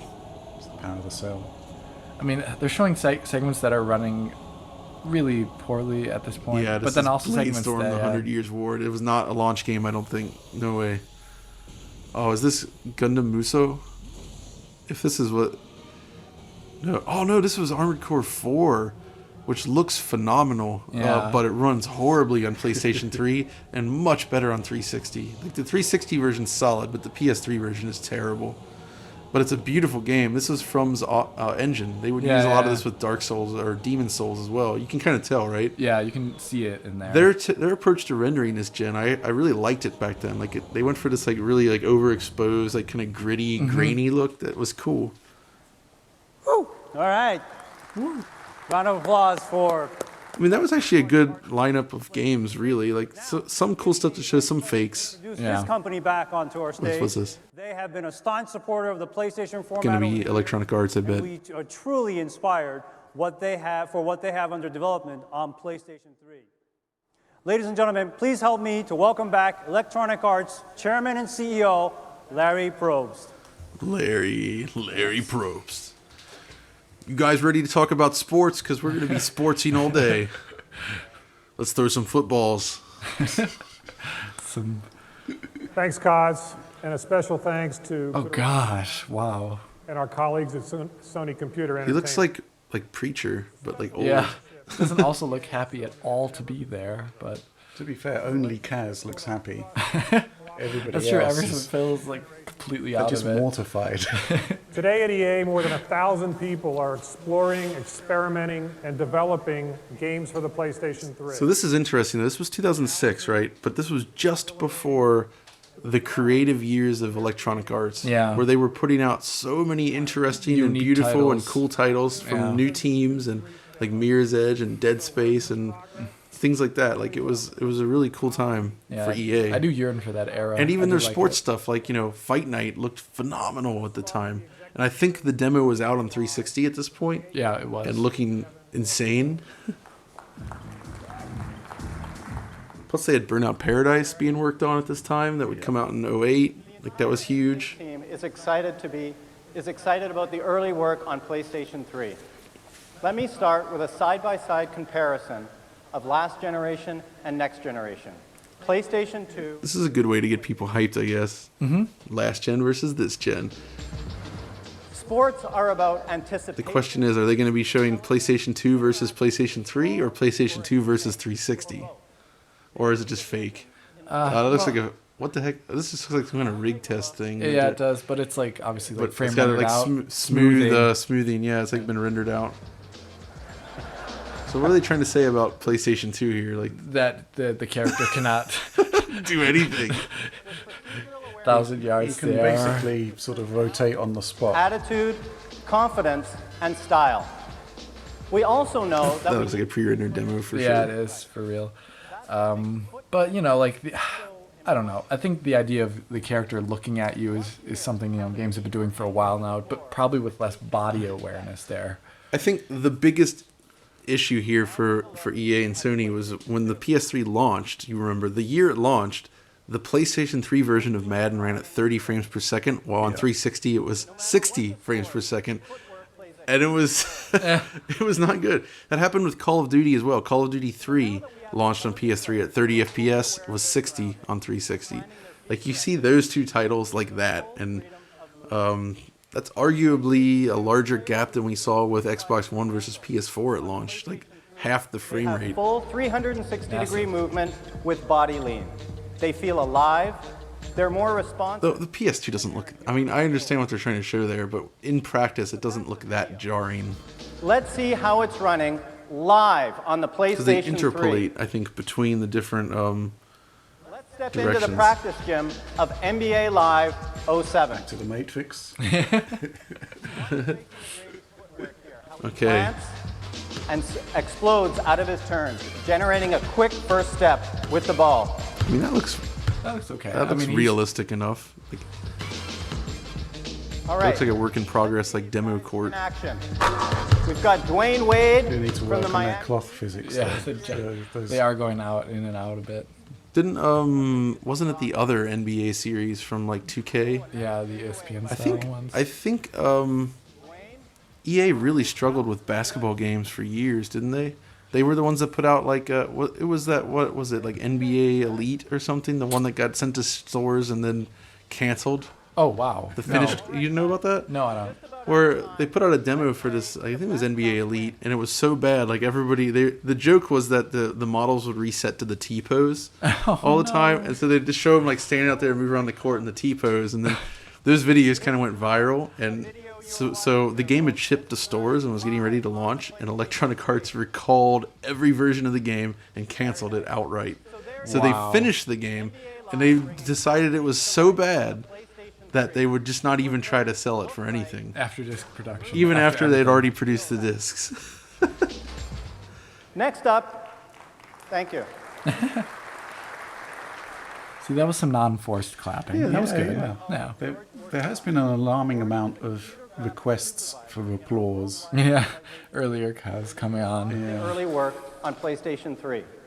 George also won. So if this was 2006, so I guess would Burnout Paradise have even been like in development yet, or was it still too early? Or would it have just been like super early prototype? They would have been pretty early on at this point, and I think they would be on Revenge 360. Oh yeah, Revenge. That would have come out earlier that year, I think. That was 2006. So this was just after that shipped. Right. Okay, so they would have been moving on to Paradise, but it would be early days. It's too early to show at a conference like this. Yeah. Pull you in emotionally. Well, you've seen the early builds. Yeah, and that was even well after this. Last 2 years, our team has been building a state-of-the-art process that creates the most realistic real-time Digitizing. Oh, I see. Yeah. video game. The technology is called Playable Universal Capture. This is better sportsing than usual. Usually when the sports come out and it's just sports, I just like turn off my brain. Fake 60 FPS demo. Yeah. Job done. I mean, people talk about photogrammetry, but capturing an actor like this is basically photogrammetry. It's just they're probably just not cleaning up the lighting as much. Exactly. You know? But oh, this didn't age well. Could look better. Yeah. Yes. Now we're gonna need that sampled right now, John. Can you? Okay. That's cool. That's cool. He's smiling. Yes. He's happier than anybody else at this conference. Yes. Because the personalities in the game have never been more real. Now you'll be able to see what again. it feels like to sink a 20-footer during the majors and force a playoff. Oh, sweet. Or if you miss a putt. Where did that come from? That's after they announced the price. Yeah, where did that come from? You hit the perfect shot. I like his normal mapped shirt. Yeah. Now you can also feel and see what it feels like to crush a drive on the 18th hole at Pebble Beach. Ooh, a little bit glitchy there. So disconcerting. Look for Tiger and Playable UCAP on the PlayStation 3. That's what their entire poly budget going on. Yeah, to Tiger. There is no background whatsoever. I don't know if the in-game model looks that great. I would have to boot up this game to see. It is an improvement over Lynx 386 Pro. Most definitely, but the Lynx games are pretty Lynx awesome. LS though is actually the Lynx games were great. Fred Couples. On Oh, the that's page. right. Fred Couples, you would Golf Fred Couples. Magazine. What is it? Golf Magazine presents like 36 great holes featuring Fred Couples. But you can choose Fred Couples and Fred Couples. That's right. as your character. The only playable character was Fred Couples.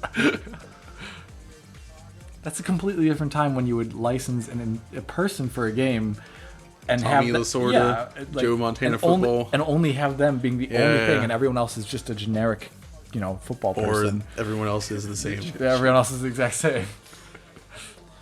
Okay, I get to be Joe Montana. You get to be generic football man. They should put Larry Probst in a game. Kutaragi-san, thank you for your leadership and vision. You can count on EA support every step of the way. EA support, They legendary. did EA support. They yeah. did. I mean, they supported the whole gen, and in the end, their games on PS3 were great. If you remember, there was a lot of initiative at EA to put out games that were basically the same on 360 and PS3, especially from Visceral, like the Dead Space games and I think that's, Dante's Inferno. They were basically identical. The demo they just showed did not look nearly as nice as this. No. This is where we Tiger. get the usual sport demo. It's a shame they didn't bring back Cyber Tiger. What is this? Tease. Oh, Need for Speed Carbon. Forgot about good. that. Army of Two. That's right. I forgot about that. Yeah, Need for Speed Carbon was terrible. Oh, that was actually all right. Airborne was great. They showed off a different area of it too than you're used to seeing. That's kind of because Airborne took a different approach from Call of Duty that era. It wasn't nearly as scripted. Yeah. Like you would land in a map and you could kind of arbitrarily choose where you landed and such. Some of this is not in game, but no. But all of those games would be better on 360. Thank you, Larry, and all the folks at Electronic Every single one. just to emphasize the point. All across the globe as a great storyteller in the role-playing game category. A company whose leading franchise It's going to be Square Enix. defined the PlayStation experience in the 1990s. Take a look at Final Fantasy XIII on PlayStation 3. We just talked which will about this, become- Alex. Yeah, we did, and it's now the best on Xbox One X. One X. But it did have an awesome PS3 release. That Yeah, the has to be PS3 said. version is very good. Yeah.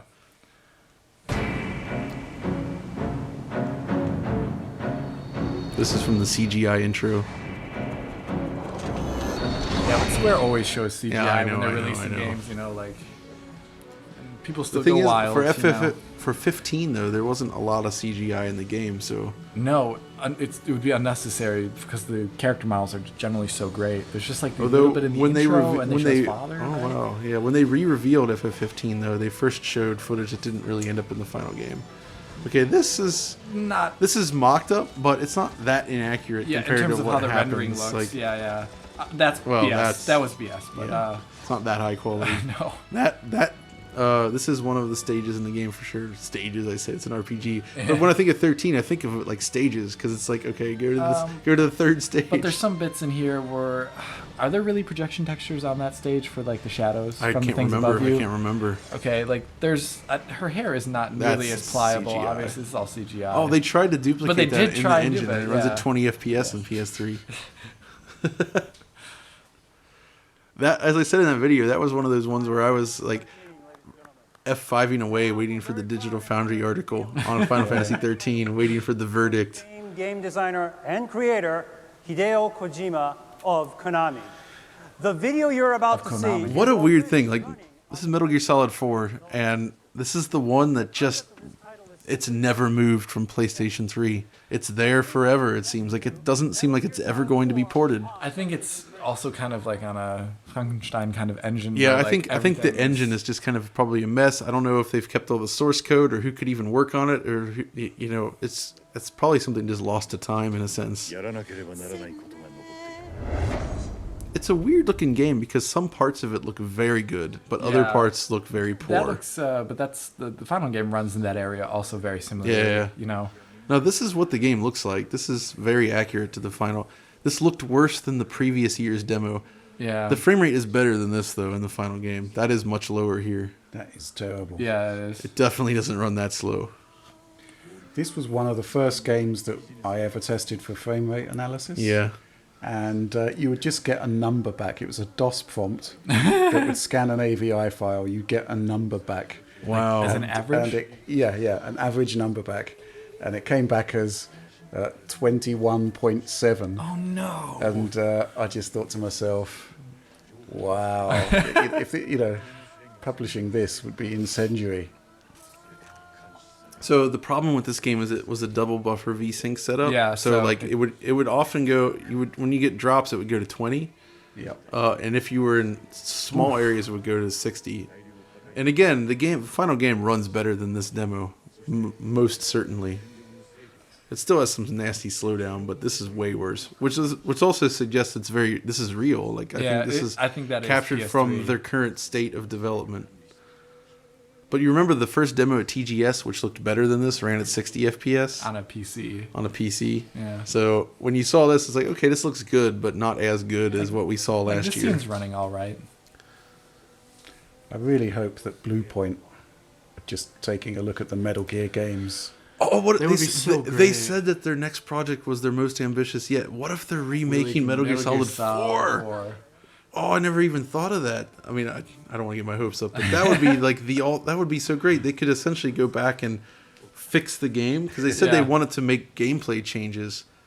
Imagine if it controlled more like Metal Gear Solid 5 or like a standard. Oh, that would be a huge thing if they did that. I'm just getting myself excited now. I really shouldn't do that because I can't imagine that's what they're doing. See, I think they do have a working relationship with Konami, though, so it's not impossible. And they always work with Japanese games. And they've worked on Kojima projects before. Exactly. Yeah. So, yeah, hope springs eternal. but we aren't making any kind of hint here about... No, we are not. I'm not making a hint. I know nothing about this. But in terms of graphics, this game, I've always loved the character models, but I feel like they kind of stuck out in the environments after So the that problem with the trailer. environment, actually, is that this was before ambient occlusion was very common, and it really needed it because like there was a lot of stark contrast between just objects setting in the world and the way the corners came together. Yeah. Like ambient shadowing would have solved a lot of issues with the visuals. It was just too early. And obviously, MGS5 looks so much better. The Fox engine on PS3 even looks better. It's dramatically improved. Coming 2007. Came in 2008. Yeah. In the summer. We really do need this remastered. The whole install situation, the really wobbly performance. Yeah, you literally had to wait like 10 minutes between every chapter. There's 5 chapters, but still. He's very It gives me pleased. great pleasure to introduce to you one of our company's founders and the group CEO. Here we go. You ready? What's he going to be wearing? I can't wait. Ken Kutaragi. Come on, be a crazy suit. Come on. Oh, yes. It is. Yes. It's the all-white suit. Oh, yes. Look at that. Thank you for joining us today. So, have you enjoyed our latest progress on PlayStation 3 title?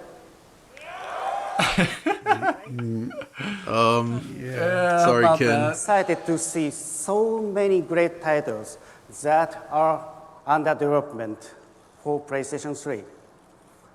Of course, PlayStation 3 is powered by the world's most powerful processor as cell with RSX.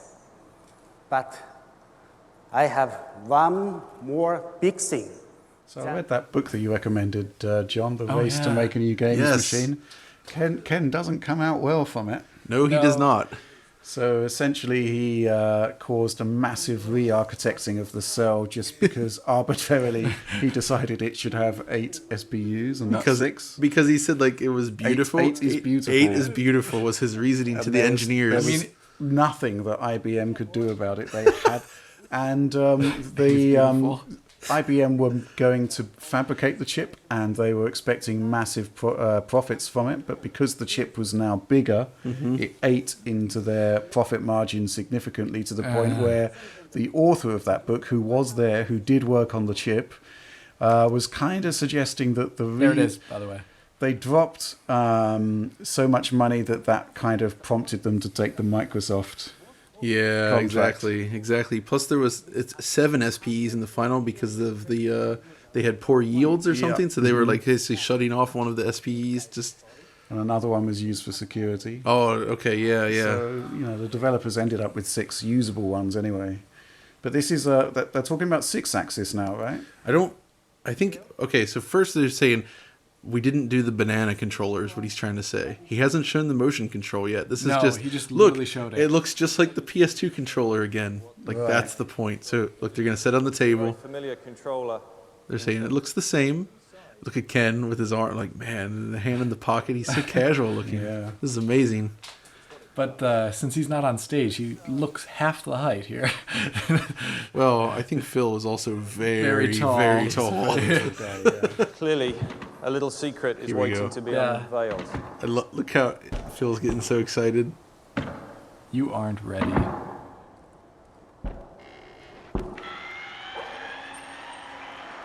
Is this just an embarrassing pause, or is something meant to be happening? I think it's getting ready. Now, I want you to watch this very... The ship wasn't settling properly. Look at what I'm doing. I lift up the controller, and it flies. This controller has 6 degrees of freedom built into it as standard, with no external sensor required. So That's a jab at the Wii, which had already been revealed at the... using my hands as the entire input device. This standard feature controller will be packed in with every place. But this is... And then they would reveal it doesn't have rumble. Yeah. Yeah, which is... rumble was last gen, John.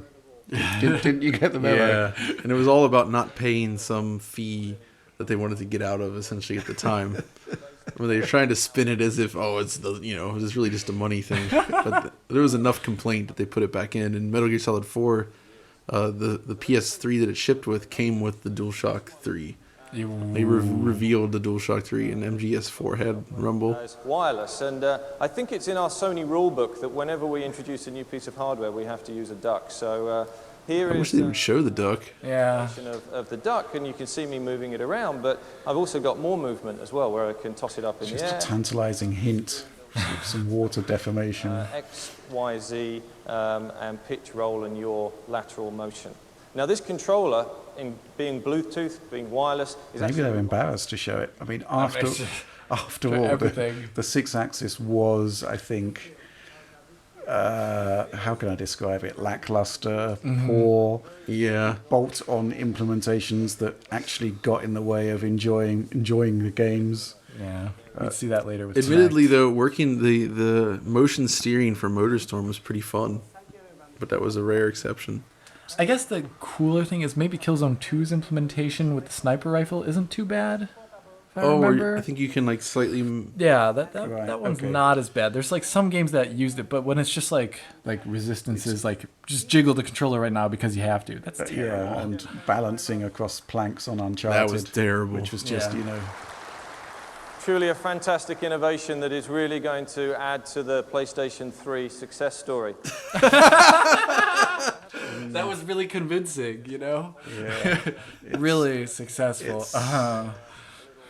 Kind of indicative, really, of where it was heading. Modify one of our games to really take advantage of this controller. And I'd like to share with you now Warhawk from Incognito. And here to demonstrate it for us is Warhawk went through a lot of changes, and it came out as a multiplayer-only game. And it was actually pretty decent. Great. I thought it was a great game, but it was cool. The motion control...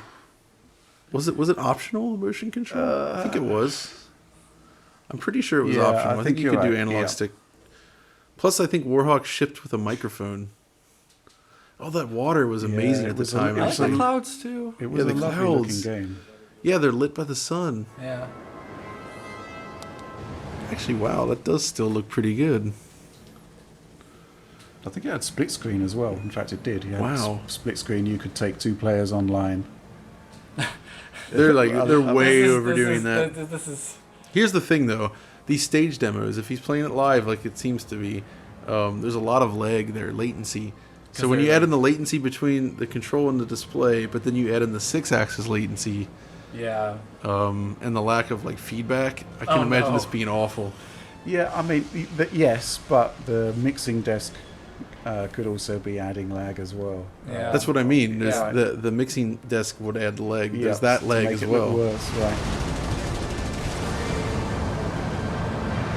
He's into it though, isn't he? Look. I mean, I still think those clouds look rather The wonderful. clouds do look good. The Yeah. water and the clouds, and yeah, this game is actually very attractive because it doesn't. It uses the technology in a way like that's very tasteful. Yeah, it's not overdone. These theatrics with the controller, it reminds me of when a child is really into a game. Yeah, they're bouncing around. Yeah, and they're moving the controller to kind of make it go. You've seen my son play Roblox. Yes, that's what I was thinking He of. never sits down. If only it had 6-axis support. You know what they need? They need at least to clone him and have a multiplayer version of this. Basically, like coordinated movements on stage. Oh, he's trying to land. Oh no. Hey, but landing gear. Oh, kind of. Dang it! That should have been so much more cinematic. It should have fallen off. Game. So, Dylan, before you go, They don't exist anymore, do they? No. No. Sadly, they did great work. Twisted Metal Black was a phenomenal PS2 game. I loved it. And also, they did Downhill Domination, which is super fun. War of the Monsters. They did some great PS2 games. And Warhawk was good too. Allows us to change from static control mechanics to very kinetic control mechanics. And as a Man, he has developer some and luscious gamer, hair. I'm incredibly excited about this possibility. Dylan, thank you very much indeed for sharing your game. That's great. Ladies and gentlemen, thank you very much. Don't you just love surprises? Isn't that the coolest thing? Isn't that just the coolest thing? No. When you have to say something's cool out loud, I don't know. Be sure to follow up with us in like 5 years when we reveal the back touch on Vita. So we have given you a glimpse into the world of PlayStation 3, a world that lives in high Oh definition. man, this really didn't go very well for them overall. Showing you that PlayStation 3 is the most advanced computer entertainment system in the world. They always Designed- called it. PlayStation 2 was also Computer the PlayStation entertainment 2 system. computer entertainment system. Sony Computer Entertainment. Yeah. Latterly, Sony Computer Entertainment. And they did release PC games too, technically. So it isn't. And before we close our presentation for today, I did want to share with you some information that may be interest to at least some of you. Is this it, John? Yeah. What? The information that is of interest to at least some of you. We will make PlayStation 3 available via a 2 configuration plan. Oh, okay. First they're going to reveal this. Hard drive disk, and the other with a 20 gigabyte hard drive. PlayStation 3 will ship in Japan on November 11th, 2006. Okay, people see the first price. Open price? We don't know. We don't know. People are now trying to think like, wait, what's yen in dollars? They're doing the math like really quickly. Just remove the zeros. What's the conversion rate right now? PlayStation 3 will be available at retail on November 17th, 2006. The 20 gigabyte PlayStation 3 will retail for $499 US dollars and 549 Canadian dollars. And the 60 gigabyte PlayStation 3 for $599 US dollars, $659 Canadian. That little moment right there was such a one of those moments that really changed the course of console gaming forever, I think, right? Like that decision to do that price and that announcement right there would Lost haunt them them the lead. for years. Yeah. And the thing is, you have to just like compare it to the Xbox 360, where if you're getting the baseline model, that cost what again? Well, the arcade Without it, yeah. without the hard drive. In the UK, it was £220, which is, In I comparison. don't know what it was in the US, but it Was it $299? I don't recall. I think it is, but like you're just looking at a huge price difference between the ability just to play next gen games in total. So The thing is when the 360 SKUs were announced, people were saying, "Oh, that's too expensive." I remember, Right. And people were complaining about it. And then when Sony came and absolutely just went so far above the Microsoft pricing, I'm sure the Microsoft Xbox guys were like cheering Really happy. at this. They're probably popping champagne bottles right Joining now. us on this journey. You have already seen great. But, the hard drive SKU wasn't that much more expensive than the arcade. No, I don't think so. Was it just like a $50 difference maybe? Was it like $349 and $399, or was it two? Oh man, I have to look that up. I Yeah, we forget. really will. Take-Two, Rockstar Games, Sega of Japan, Sega of America, Pandemic Studios, and many others. Pandemic. That's right. Yeah. They got integrated into BioWare and then kind of disappeared. Yeah. Ukes. Taito. That's New great. original IP from both first How many of these are gone?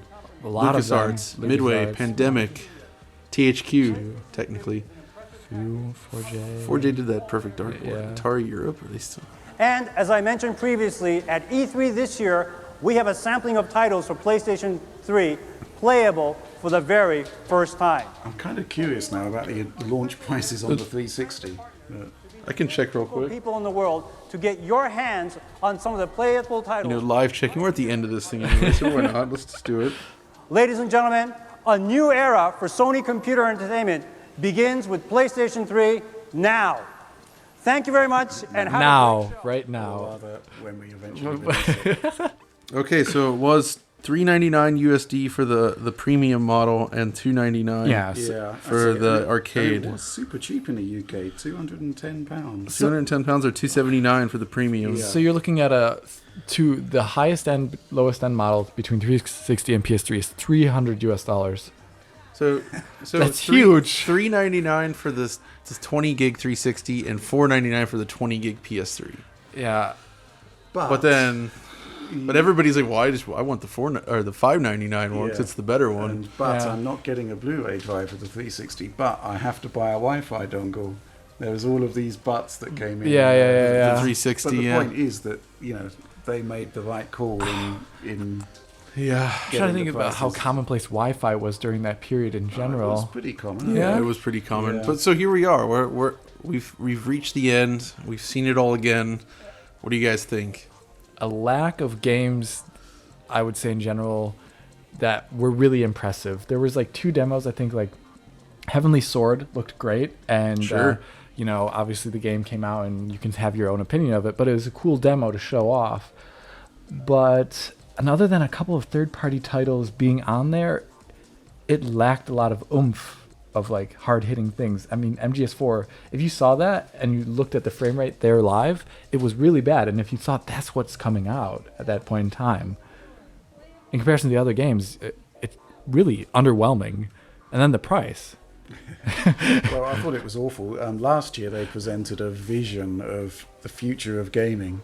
This was just like a random collection of really poor demos for the most part, and it looked worse than the console that was already out. By far. That's the problem. The games didn't look good at this point. But handed to them, they did kind of pull out of the tailspin, and PlayStation 3 did become a successful machine in the end. Mm-hmm. So, it's still a good system, but they absolutely fumbled the lead.